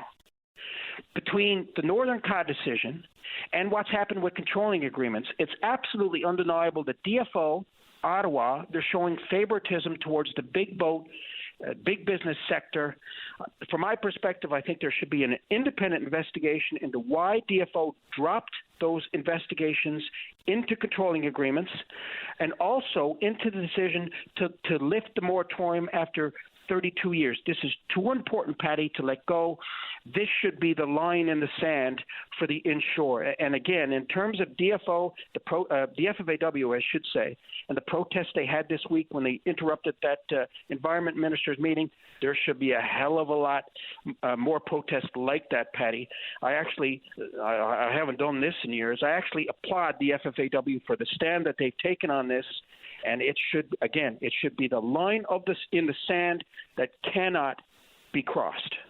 Regarding whether or not they're legal or not, these controlling agreements, I don't know why DFO dropped the 3 investigations. I don't know why there's never been any follow-through. And, of course, we had Jimmy Lee Foss on this program talk about his predicament or circumstance. The bottom line is DFO does not have the authority to deem something legal or not. It belongs in the court of law. This one has been adjudicated in a court of law. We were told that these controlling agreements are not allowed by law. So why there's been no further pursuing these issues is baffling. Well, I guess we can all just, let our mind take us where we think the reason or the rationale is behind dropping these investigations. But DFO doesn't get to attach a label of legal or not. They simply don't have that type of authority in this world. From what I can figure, Patty, and I researched this continuously. From what I can figure, the reason why those cases were dropped was because the licenses at the center, the commercial fishing licenses at the center of the investigations, they were released in the middle of the investigations. They were released against DFO's own Atlantic Fisheries regulations. The investigation has to look into why DFO licensing released those licenses. In the case of Jimmy Lee Foss, they released the license from the receiver for his bank. They released it to the receiver, which reverted it to the bank. Why was that decision made? That's the question that needs to be asked. I've asked DFO ever since they dropped these investigations, but the arrogance, Patty, of DFO in not responding to basic questions. Are controlling agreements illegal? These controlling agreements, Patty, are rampant in the Newfoundland and Labrador fishery, and it's a way for the cartel, for the processing companies to control harvesters. For DFO not to give a clear answer is not good enough. I appreciate the time, Ryan. Thanks for the call. Thank you, Patty. You're welcome. Bye-bye. All right, let's go ahead and take a break. When we get back, there's a caller there who would like to talk about homelessness. Don't go away. Welcome back to the show. Let's go to line number 2. Caller, you're on the air. Hi, Patty. Hi there. My name is Lynn. Hi, Lynn. Yeah, I'm in a homeless shelter. Okay. This is the 3rd shelter I've been in. 3 meals a day, no. Not in the shelters I've been in. The first shelter I was in, I had to leave between 10 and 3 every day.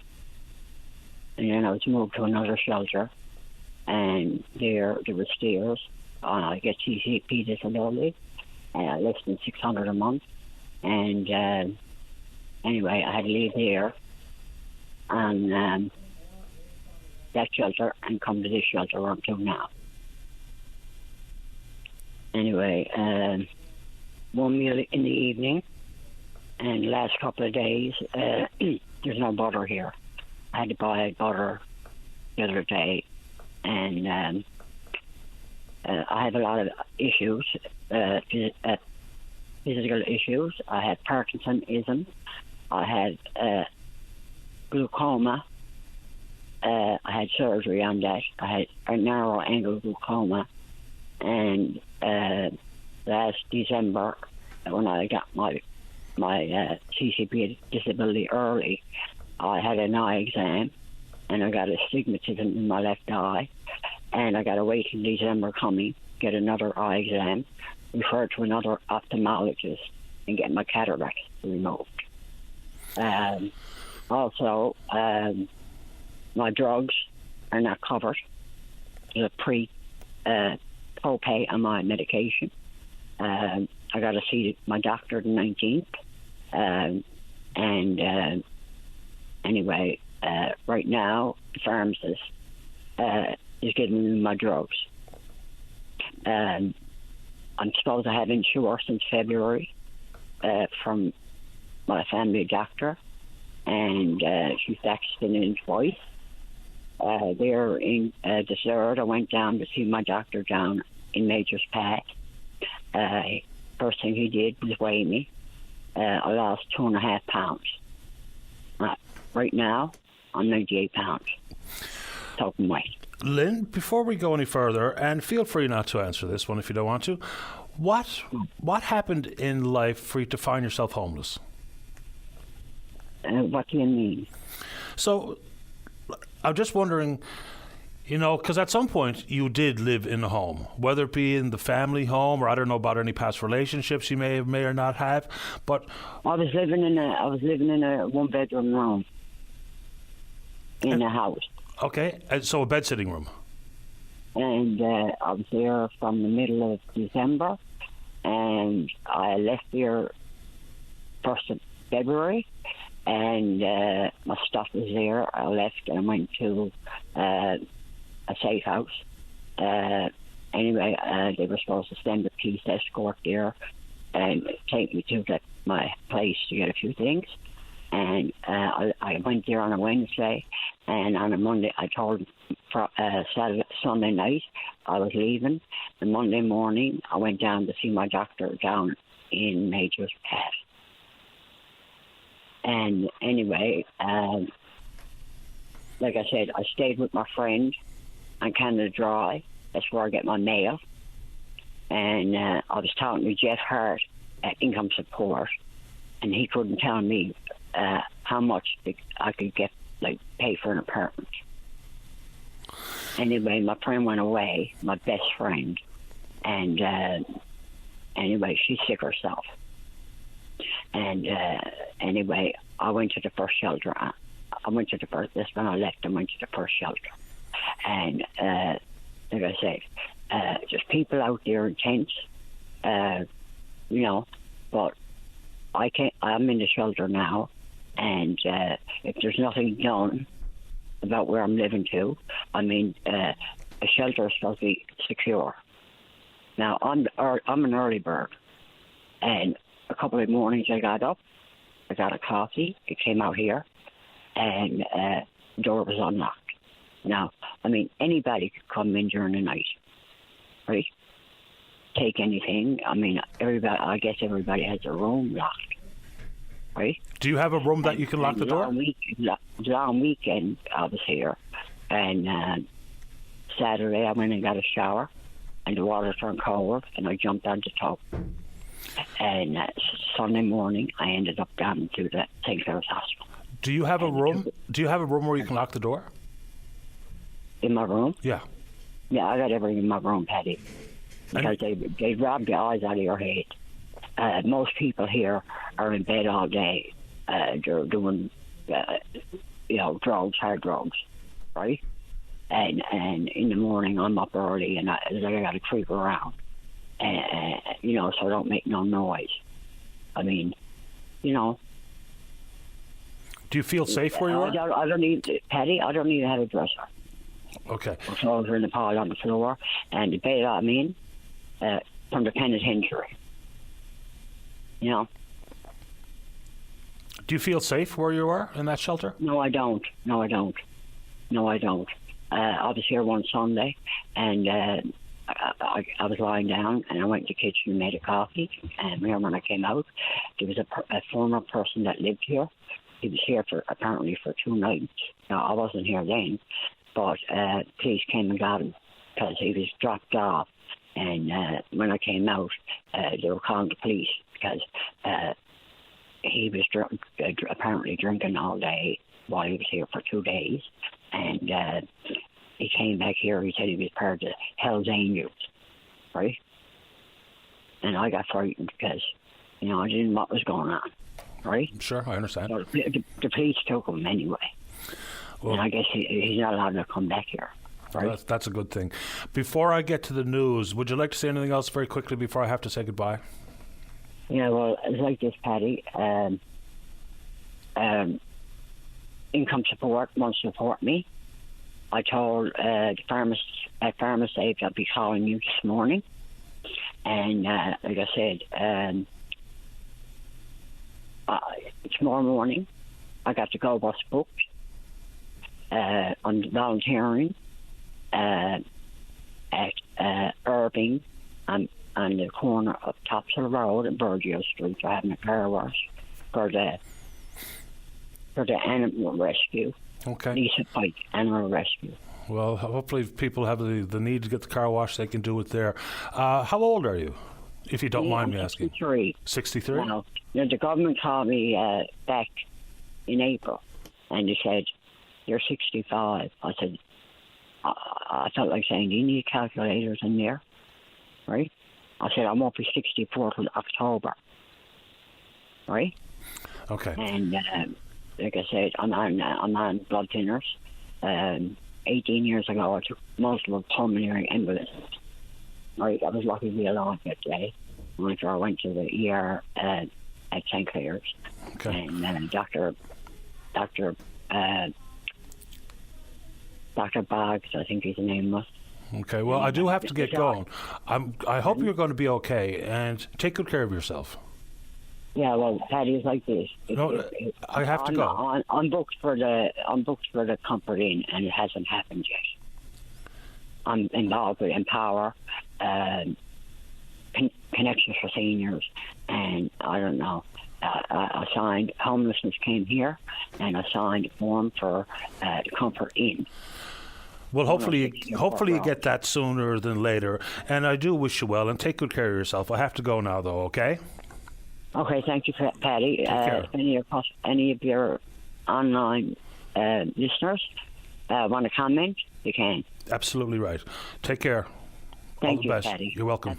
Bye-bye. All right, let's take a break for the news. Don't go away. Your voice in Newfoundland and Labrador's biggest conversation. If you want to know what's happening in your province, tune in to Openline every day. Have your say weekday morning starting at 9 a.m. on Openline with Paddy Daly on your VOCM. Welcome back to the show. Let's go to line number 4. Juan, you're on the air. Hey, Patty. Good morning to you. As always, a very good show and everything. But I just wanted to, make just a quick comment about, the wonders of the aquatic wildlife. My wife and I, we have a house here on the south side in Carbonear, and our property is right on the harbor. Our backyard goes down to the rocks that go down to the water. And Wednesday of this week, we were entertained for about an hour and a half, maybe 2 hours, by the whales. They came into the harbor. And for the past 3 mornings, we've been visited by the seals.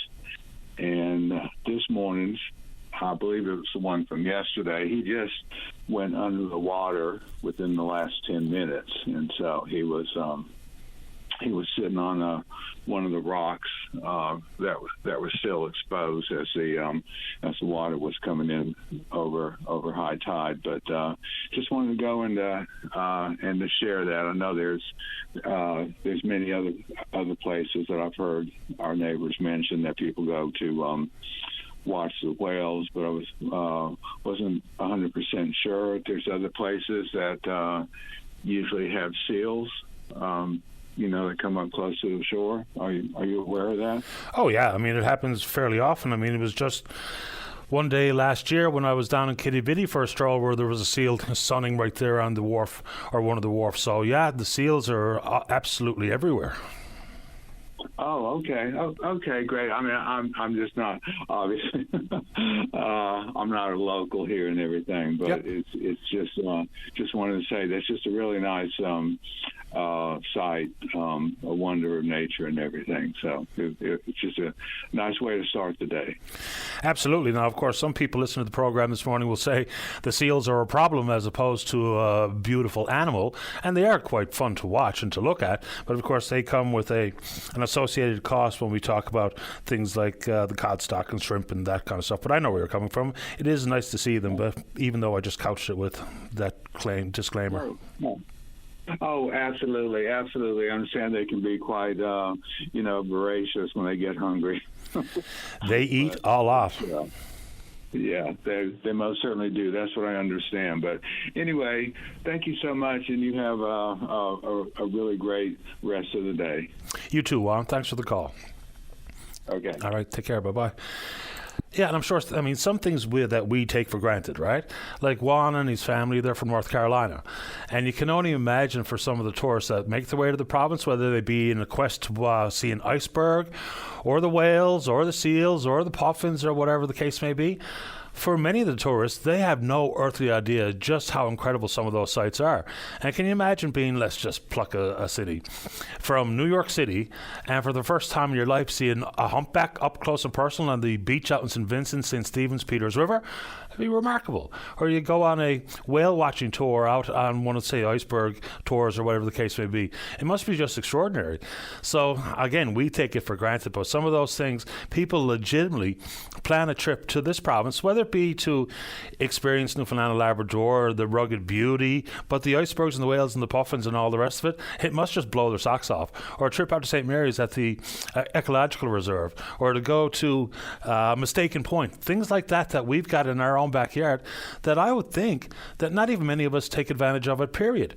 Now, of course, through the pandemic, when the whole concept of staycation was all the rage, I'm sure some people who took it upon themselves to do exactly that saw parts of the province that they had never seen before, and of course had their eyes opened wide about just how extraordinary so many different parts of the province really is, or really are. So, yeah, and hopefully they have that type of experience when they do indeed arrive. Okay, let's get another one before the break. Let's go to line 2. Joe, you're on the air. Hi, Patty. Thanks for having me. I just wanted to comment. A few weeks ago, I was in Calvert, and the boats were out in Calvert Bay sending all the capelin on their trip to Japan. And funnily enough, the capelin did not roll in Calvert this year. So it had nothing to do with seals. It had to do with the capelin hunt. Interesting. And so what city or community did you just say? Calvert. Okay. Used to be called Capelin Bay because there were so many capelin, and it was just over 100 years ago they had to change the name because there were so many communities in Newfoundland called Capelin Bay. The post office had to change the name. Fair enough. By the way, Minister Hogan, this is not the dog days of summer. The dog days of summer are at the end of the summer when everything is very hot and heavy. We haven't gotten there yet by a long ways. I thought the same thing when I read the comment. Yeah. Okay, thanks. Have a good day. Your show is always excellent. Appreciate that, Joe. Thanks for the call. You're welcome. Bye. Okay, bye-bye. Calvert, I just want to make sure that I heard the actual community he mentioned. So, up to shore. And, for me, again, it's one of those things that people probably, take for granted around here, is the spectacle that is the capelin roll. We had some visitors here from Calgary, friends of ours, whenever it was, a few years ago. It was prior to the pandemic. But when we took them out down the Middle Cove Beach to see the capelin roll, they were amazed, simply amazed. Because, again, they had, now, of course, if I visit Calgary and go into Banff or Jasper National Park or what have you, and you've never seen those sites before, the vision of the Rocky Mountains and then the prevalence of the deer and the coyote and the elk and the bighorn sheep and all the rest of it. So I guess that's why Canada is a preferred travel destination for people around the world. Let's take a break. Don't go away. Welcome back to the program. Let's go to line number 1. Say good morning to the Liberal member for Virginia Waters Pleasantville. He's the Minister of the Environment and Climate Change. That's Bernard Davis. Minister Davis, you're on the air. Good morning, Patty. How are you? I'm doing okay. How about you? I hope these are the early days of summer, not the dog days, for sure. You got that right. So, very quickly, let's get into World Energy GH2. The story reads that 15 groups appealing World Energy GH2's plan. Does that mean that there was 15 separate appeals submitted? So, Patty, there was 10 individuals and 5 groups. There's some overlap about the issues as well as the individuals involved in the appeals. So, that to address your first question, we did receive 15 different appeals, but there was overlap between the fact there was 11 individuals and 5 groups, and those were similar individuals involved in those 2 different groups. So, when you say there was no reason to accept appeals, and you talk about the legislative process and what have you, so does that mean that the concerns voiced by the 15 submissions were illegitimate or should not be considered? Or what do you mean there's no reason to accept appeals? Absolutely not the case, for sure. Those all of the concerns addressed in the appeals by the individuals as well as the groups were legitimate. They brought them forward, but after the 60-day process, after the decision was made, they had the right to appeal, which they did. Those individuals and the few groups did, and that's 30 days after we evaluated each and every one of those and looked at them from the scientific, regulatory, and my staff looked at very fulsome responses to each and every one of those appeals. And we feel, based on the details of what they were asking in their appeals, it was addressed during the entire process through the environmental assessment process. That it's been almost, it was June of 2022, I think, over 2 years this project has been through the process with respect to us and the 25 different federal and provincial agencies to provide information to us to make that fulsome decision. So you say we did the review. Who did the review? Because, wind farms aren't new, but the concept of wind to green hydrogen and the electrolysis process and ammonia for export. So who's the we and what is their background in this type of industry or arena? So the technical experts that would have been involved in the environmental assessment through the different departments that were involved. So if there was addressed questions that dealt with a particular area, I'll just use an example like water. Well, then the Water Resources Department would look at that and address those concerns to ensure that the concerns that were raised in the appeal were addressed in the documents that were submitted through the environmental assessment process. So are the reviewers all government employees? Because whether people want to hear this or not, given comments from the Premier, Minister O'Regan, yourself and others, we're seemingly all in on these proposals. Now, I guess, there might be some differences with Everwind or the Botwood crowd, the Exploits Valley crowd, but were they all government employees? Because government can indeed come across as rubber stamping these things because the government is in on these things. Or were there any independent experts from outside of government, different expertise, whether it be about noise monitoring, whether it be about hydrolysis or what have you? Paddy, I would say that the individuals that are involved in this process from the different 25 different government, federal and provincial, are experts in their fields. This is a very industry that has a significant amount of experience throughout the world, albeit at the magnitude and the putting the two projects, wind and hydrogen together. Separately, they've been around the world for a long time. Consultants and studies were put into the report. They've been addressed by and looked at by the experts in both the departments that are responsible for those particular areas, not all in environment in my department, but in departments both on the federal and provincial levels. They looked at these, they looked at the consultants' reports that are experts, I would say, in their own rights to assess, to make sure that covered the gamut of information that we wanted as individuals to ensure that was to protect the integrity of the process, but also to protect the environmental future of the province for all. Was there anything, or were there any items included in these submissions, the appeals, that triggered some additional mitigation measures to be added to the requirements for World Energy GH2? So was anything added to the pile here? Because inevitably, someone had to bring forward something that went, oh, maybe this needs to be considered. Were there any examples? So over the past 2 years, through public consultation, I think close to 100 days or more of public consultation, we received a significant amount of information from the public, individuals that may have written the appeals that were involved before, the amendments that were put in place, and the regulations that were put in place, as well as the permits and those licenses that are going to be required. There's some 60 release conditions that were put in place based on the direct reflection of the public and these departments that were involved. So every submission that was received from the public were looked at, evaluated on each of their own merits, and then brought through the system by the panel to look at it, see what needed to be addressed, and if it could be addressed either through the document that the proponent provided or through one of the release conditions that we put forward to ensure that they were going to be followed and protect the environment and the concerns that were mitigated by individuals. That could have been, setbacks, could have been noise, could have been flicker, could have been any of the many things that came forward from individuals that would potentially believe they would be impacted. So those impacts were mitigated through the process by putting release conditions in that the proponent either they put in themselves throughout the process as they expanded on their as they increased their public consultation themselves, or through what we were demanding through the process as well, which would have come through a variety of different ways, whether it's written submissions, petitions or otherwise through emails to me directly or to anyone on the committee. When it comes to enforcement and oversight of these, somewhere in the neighborhood of 60 conditions, whether it be pre-construction, construction period, and then through the duration of the project's lifespan, I think is how it's written. So who's directly responsible for that? Is that your department, or do we need other people to be a part of that oversight and monitoring? The reason I ask is because, for instance, government is the regulator of things like the agriculture industry, but government also has a built-in innate investment in the agriculture industry. People refer to it as the fox guarding the hen house type of stuff. So who's going to be involved in ensuring all of the mitigation measures are met in full?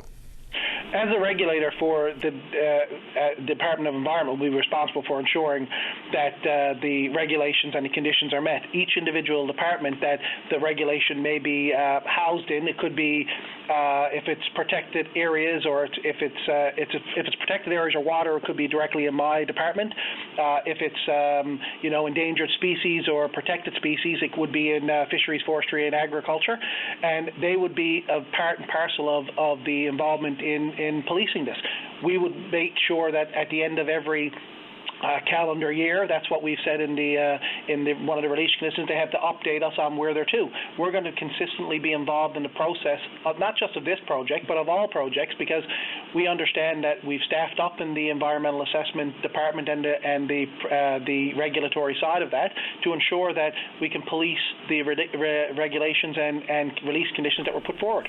When people submitted an appeal, they were told they'd get an email talking about why anything was rejected or denied. So one lady, I'm not sure if she's responding as an individual or the leadership of one of these groups, but should they expect a detailed email speaking to the points they raised in their appeal as to why it's been rejected? Absolutely. All of those appeals, all of those letters have already been emailed out to the emails that were provided to us. Some went out on Friday past, and some went out over the weekend, this past weekend. So they would have all received their letters that would have came forward to the emails that they provided to us. I think in one case, someone reached back and responded, said they didn't receive it based on the email that was provided, so we sent it to the email that they gave us. And sending the previous thread as well to ensure that it was received in a timely manner when it was supposed to be received. So we responded within the 30-day period to ensure with a very fulsome response for each individual as well as each group that put forward the appeal. The thought is that people don't want, depends who you listen to. World Energy GH2 says they have the required support on the Port of Perth Peninsula. Other groups out there opposed to the project say that's not true. So it's the concept of social license. I asked the same thing of Minister Parsons. What does social license mean to you, and how do we measure it? Well, I think social license means that you're engaging with individuals as much as you possibly can. This process provides at least 3, if not 4, opportunities for the public engagement, but also through that whole 2-year period, the people never stopped sending a message whether they were for or against this project. They sent messages. Those all helped form the response with respect to the release conditions and, in turn, the guidelines that were put out initially to say that you didn't meet the requirements in the registration phase, so that means you had to go to an environmental assessment phase, and then subsequently they went to an amendment stage, which all required public consultation to be involved. Public had the opportunity to look at the documents, view them, see if they had concerns with those, and some did, and some provided positive input, as well as some said had questions that they didn't understand something or wanted some more information, which we required in the subsequent documents. That's what the process is from that perspective. That's just the legislatively governed process. What I encourage individuals and proponents when they do reach out is to reach out to the community as much as you possibly can. Address their concerns. Try to help them understand what you're trying to do. Not in just wind projects and hydrogen projects, in any project that you're trying to do. It's always better to be out and reaching out to the public to understand their concerns, so you understand best how to operate in their communities. So if you talk about, listening to people's concerns, now that this process has come to a close, does that mean the door is closed for any other opportunity for pushback or feedback or any change in any of the water on the beans for this particular project? One of the release conditions, Paddy, was that a couple of the release conditions, were that there would be throughout the life of the project, that there would be consultation with individuals. The oversight is going to continue right from before shovels get in the ground. I always look at it in a couple of different phases. Obviously, there's conditions that they have to be met before any shovels go in the ground. There's conditions that have to be met before the turbine spin. There's conditions that will have to be met for decommissioning. And in between that process, there's always public consultation that they have. There's a committee that they have to put in place. There's that would provide insight into what's happening in a timely manner for the individuals, so they understand when something is coming through their community or going to be put up in the community, they have a full understanding of what's happening. So we've put those things in place to address some of the concerns that individuals raised during that process, and then other concerns that were raised by individuals throughout this process were addressed in other release conditions or permits or licensing, or some of the conditions that the proponent put in themselves prior to us requiring those conditions. And there's already been some pre-construction work ongoing, and there's been some concerns with the water supply and what have you. So that's happened. Before I run out of time here, I want to just change gears for 1 second. So, with concerns for the environment, there's a group out there called the Clean Harbours Initiative, and they've hauled about 100,000 tyres and 10,000 ghost nets out of their harbours around the province, and did a lot of work post-Fiona. They're running out of money, and they're doing work that I would think would be critically important and applauded by your department. Should there not be some government funding so they can continue their work? They've been at it of their own accord since 2018. Fundraising, selling tickets on a quad or a side-by-side or something right now. They need some money. They're doing work that protects the environment, improves the conditions in the harbours and the bays. Should they not get some money? Absolutely. We've provided some money for Mr. Bath and his crew on at least, since I've been here, at least twice that I've been at announcements that we provided money for the initiative. There is other organizations that are doing similar work as well that have received funding as well from government. I don't know them off the top of my head. I think ACAP out on the West Coast potentially are doing some similar work to that. I applaud them for the great work they do, and any project that they're doing, they can reach out to government on any case, and that's how it happened the last time Clean Harbours Initiative reached out. I was able to find some money within government for the great work they do, and we'll continue to do that. I encourage any individual, first and foremost, that is doing that fantastic work to reach out. If we can provide support, we will. In addition to that, I also encourage people not to be throwing the stuff in the water in the beginning, which is always something that I think is really important to me. Any piece of garbage that ends up on our roads or in our waters started in somebody's hand first. So let's make a conscious choice to make the right decision to dispose of it in the right way. And I thank Sean and his team and others across Newfoundland and Labrador that are doing beach cleanups each and every day and cleaning up the harbours. And I encourage them to reach out. That's what we do in this department, as well as other parts of government. And I'll always try to find ways to support them when we can. Last one. I know that the meeting that you had with other environment ministers here was, quote unquote, interrupted by the FFAW regarding the decision about commercial northern cod fishery. Did you support the way they did it? I absolutely support the initiative of trying to protect the fishery that has been keeping the draggers out of this province. I think that's really, really important. I was a bit surprised when they came in that way. I don't know if you see my face at the time. I didn't know exactly what was happening. I'm not used to that type of display, but they were very cordial. They actually apologized for doing it in that way, and I had conversations with them both, right after our media availability was done with the environment ministers. And, they have a very strong issue with the federal government in the way this was done, and I agree with them fully. I know the Premier and Minister of Fisheries are working closely to try to reverse this decision that I think is bad for the people of this province and bad, in turn, bad for the country. So, I think it's a decision that was made poorly, and we're standing up together with the FFAW on that. I'm not necessarily like the approach on coming into a media availability, but they understand that they need to get their points to the Prime Minister's office, and I think that would help in that case. And Minister Guilbeault at the meeting was asked a question and said he would be bringing it directly to the Fisheries Minister as well as the PMO's office. Appreciate the time, Minister Davis. Thank you. Thank you. Have a great day. You too. Bye-bye. Bernie Davis, Minister of Environment and Climate Change. Final news break of the morning. When we come back, Pam's here to talk about a candlelight vigil. Don't go away. The Tim Powers Show. Join the conversation weekday afternoons at 4 p.m. on your VOCM. Welcome back to the show. Let's go to line number 2. Pam, you're on the air. Thanks, Patty. Thank you for having me on. I know you're getting towards the latter half of your show, and it's always quite informative. You hear a lot of challenges and certainly a lot of opportunities when it comes to the different issues that the province is facing. One thing I wanted to talk about today, my name is Pam Party. I had the honor or the privilege of hosting Ben's Benefit last year on November 21st. A lot of people know Ben by his first name. Tina Olivero's Ben's mom. And on the 28th of this month is going to be one anniversary since we've lost Ben. A lot of people are familiar with Ben's Bench, the corner of Gower and Queens, right across from the Mary Brown Centre, an incredibly visible spot to tragically lose your life through addictions. And on the 28th from 7 to 10 p.m., there's going to be a candlelight vigil. We're calling it Light and Love Candlelight Vigil, and it's honoring the people with mental health illnesses, addictions, and particularly those we have lost.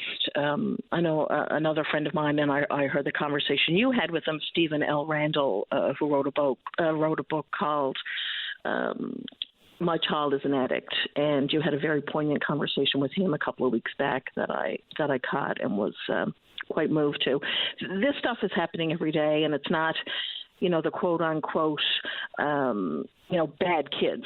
This is happening to so many families. A friend of mine just on the weekend lost their stepdaughter, and I lost my brother, very triggering, very upsetting for a lot of people, and just our hearts and thoughts go out to all these people, the people who are struggling, the families that are affected, and getting some attention. We're hoping a lot of folks come out to this Light and Love Candlelight Vigil. The issue is dramatic and prevalent and growing. And, even when we talk about the numbers of people who are in the throes of addiction, now we also have to factor in just how toxic the supply is on the street. And I'm not saying that I have any actual answers or solutions to offer, but we've got to back the politics and the political rhetoric out of this particular issue. This is about human beings. This is about health. And how all of a sudden we've gone down the rabbit hole of there's a left or a right solution to an issue regarding drugs, because the drugs don't care who you plan on voting for in the upcoming elections, whether it be provincially or federally. But we've had the conversation's been hijacked. We're no longer talking about the social scourge that is drugs, the amount of people who are addicted in the toxic supply. We're letting politicians rule the roost and lead the conversation, which are the last people. We need them to implement helpful policy, of course. But what we don't need are them trying to make political hay on an issue that's impacting thousands of Canadians. What really breaks my heart, there was a caller you had a little while ago, and she said she's waiting to get into the hotel. I guess the name has escaped me now, but my understanding, that's able to house so many people, and there's, I think, a handful. I was just down at a meeting. I'm part of the Mental Health Foundation that's recently started up, and it's basically moms and individuals like myself who have not been directly affected, but we are. Society as a whole is affected by this. It's our friends, it's our family, it's our children's friends. It's affecting the bullying in the schools. That even if your child is getting honor grades and is doing well and is not on drugs, they're affected every day because they're locked down in their classroom, because the student is losing their mind because of the pressures of addiction in their homes or the fact that they're addicted themselves. I mean, and it's we're going to be giving out Narcan kits and toiletries and such for the homeless people at this event. When that's part of an event, there's a problem. And this is not just government's problem. This is not what this is about. This is not saying that government, this is a society problem. And everybody needs to get engaged. The grandparents, parents, teenagers, those who need to get their volunteer hours. This is something of concern for all of us. That it is. Pam, I appreciate the time. Would you like to say anything else or remind people of the upcoming Candlelight Vigil? It's going to be July 28th, 7 to 10 p.m. across from the Mary Brown Centre, Ben's Bench. If you want to find out more about it, Guardians of Recovery on Facebook, and that's the passion project that Tina has begun. It was too late for her son, but it's not too late for everyone, and that's her message out there. So thank you very much, Patty. I appreciate the time. Thank you, Pam. Thanks. Take care. Bye-bye. Dave, you want me to take the break here first, I assume, right? No? Okay. Let's go to line number 3. Say good morning to Ward Councillor here in the City of St. John's, Jamie Corab. Jamie, you're on the air. Good morning, Patty. Thanks for having me on. No problem. First, let's get an update on Waterford Bridge Road. Bit of a to and fro, or a tit for tat on that particular issue here. What's the status update? Yeah, that one, Patty, in my 7 years on council, this has been the number one most calls I've received from a ward issue, aside from things with climate change, but just ward issues. Since that viaduct is closed, it's basically funneled up most of the traffic on the Waterford Road. So I can bring it at 1 o'clock. We're giving you the full scope, but basically where we are with that now is, last I heard from staff, it is a provincial government project. It is on schedule to close and be done on the 21st. So that's one part of Waterford Road. I think the tit for tat you mentioned, that was that's been years of traffic on Waterford Road, and where it's a minor arterial, it doesn't qualify for traffic calming. So what I basically asked staff to do was do a traffic study, because it is a residential street. I mean, make no mistake, it's 99% businesses, residents, or there's 2 schools. There's 1 commercial business on that stretch from the Waterford Hospital to basically once you get down to Water Street. So I've asked them to study it, and if the study comes back that there's high volume of traffic, and the study wouldn't be done at the earliest till September because you want kids to be back to school, the Pitts Memorial opened. And if the data states that, okay, there's a lot of traffic and high speeds, then to take the next step to look at maybe reclassifying it from an arterial to a collector, which could potentially then see some traffic calming, because the residents, they've had enough, Patty. Well, I mean, I think I heard Brian Callahan say this. What used to be a nice, pleasant, picturesque, nice drive down Waterford Road is not that anymore. It's a potentially dangerous spot, not to be sensationalizing it. No, there's areas of that road, especially down by that cemetery. I mean, with the transport trucks on it now, just aside, I mean, it's barely big enough for 2 vehicles to get by. So they're narrow roads. There's a lot of traffic, a lot of high speeds of traffic, and a lot of residents just don't feel safe. And, it's not a perception, in their opinion. I agree. It's real. Yeah, fair enough. And before we run out of time here this morning, of course, it's been in the news that you announced your intention to seek the nomination to run for the Liberals in Waterford Valley, of course, the seat once held by Tom Osborne. Yes, thrilled to make that announcement this morning. I put some, out there a couple of weeks ago that I was considering, and after talking to family and friends and some supporters, received some great encouragement. So decided to, seek that nomination for Team Fury in that area. I've known Tom a long time, and he's done an amazing job up there, and hopefully I'm lucky enough to be able to come in and, the seat that he was in and try to live up to the expectations. Tom did a great job up there for the constituents. And, I think how I've been on city council the last 7 years is similar in the aspect of, I'm accessible and getting back to the residents. That's, I think, the main thing. There's a lot of things people look for in a city councilor or MHA. One of them was to be accessible, and that's what I am. And, there's other things. Obviously, we've got issues, Patty, without getting into deep in them, but, healthcare, education, food security, housing, and our fishery. So there's a lot of things to tackle, but first and foremost, it's constituency work, which I enjoy doing and look forward to hopefully be able to do for that district. I appreciate the time. We've got to get to the break. Would you like to say anything else very quickly, Jamie? No, if anyone got any questions, you can reach out to me directly. jamiecorab.ca is a website with all the contact info. Can't wait to get on the campaign trail and, Waterford Bridge Road, Shea Heights, Kilbride, Blackhead, and, meet the residents and hear from them. Appreciate the time. Have a nice weekend, Jamie. Thanks. Take care, Patty. You too. You too. Bye-bye. Bye-bye. All right, just saw this out of the corner of my eye. I was opening up the show today to talk about whether or not the Jays were going to be sellers. They placed 4-time Gold Glover Kevin Kiermaier on waivers today, trying to get back under that $275 million luxury tax threshold. Kevin Kiermaier on waivers. How about that? Although he stinks at the plate. Let's take a break. When we come back, Glenn Winslow. He's the fish harvester, right? Glenn spoke to the Environment Minister's meeting the other day about the Northern Cod commercial fishery decision. Glenn, right after this to wrap up the show. Don't go away. Welcome back to the show. Let's go to line number 1. Say good morning to fish harvester Glenn Winslow. Good morning, Glenn. You're on the air. Morning, Paddy. I'd like to thank you for giving me the opportunity to talk on the show here today. I figured I'd call in at the end of the week. We have a big issue with this northern cod being turned into a commercial fishery, or categorizing it as a commercial fishery. I'd like to go back to when this all started back in 1992. And why it's so dear and important to me is I took possession of a new boat at that time, 2 weeks before the moratorium, and I tell you, it was a devastating blow to us. But I think some of the people don't realise what got us in that mess in the late 1980s and early 1990s was the last few fish that were left were when they were around the spawning grounds, babies that were left.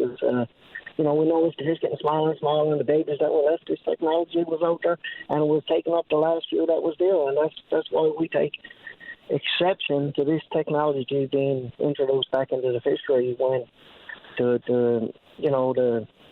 total allowable catch is only about 9% of what it was when the fishery was closed down. So, and then the other thing I wanted to talk about, Paddy, to be honest with you, is people trying to justify it. Like, we put people in Ottawa to represent Newfoundlanders, and this is an issue that's, of very importance, not only the harvesters and plant workers, but all Newfoundlanders.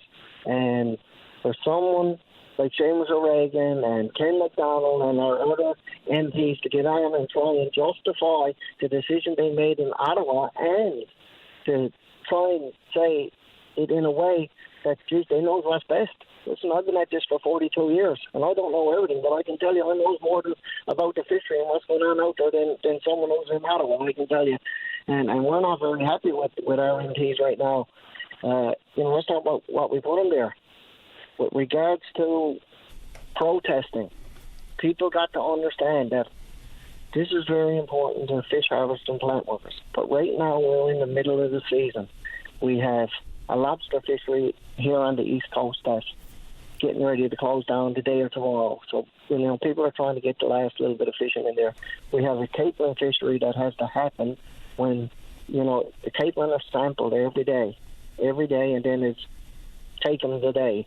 So you can't lose them fisheries. We got 2 weeks left in the crab, and we have like turbot and shrimp that the catch rates drop off as the season goes on. So it's a hard time of the year for us harvesters to be really out in numbers protesting. But I can tell you, if we were at the right time of the year, this would certainly be a lot more vocal than what you're seeing right now. And that's what I wanted to call in, just so you know. It's hard to say what's the biggest problem inside this decision, but when you incorporate the draggers and their gear, and just a paltry additional 5,000 tonnes, and what that actually means when you split it up, it's one thing for people to break it down and say, well, 84% is going to the inshore harvester. 84% of 5,000 metric tonne is very little for each harvester out there going at the cod.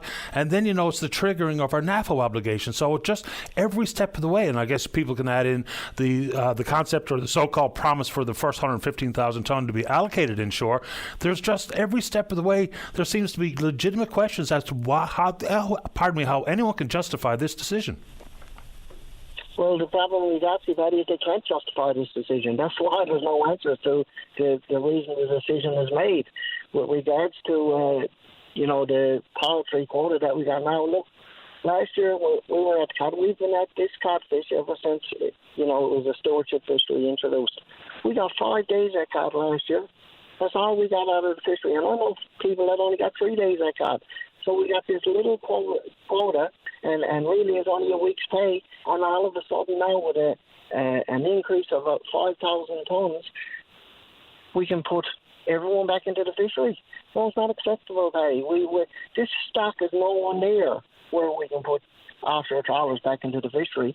But then that begs the question also, if this technology is so detrimental to the fishery, do we really want it back into the fishery? That's the big question that needs to be answered, because you've got to look at a couple of species that this technology was allowed back into. Let's talk about 3PS cod.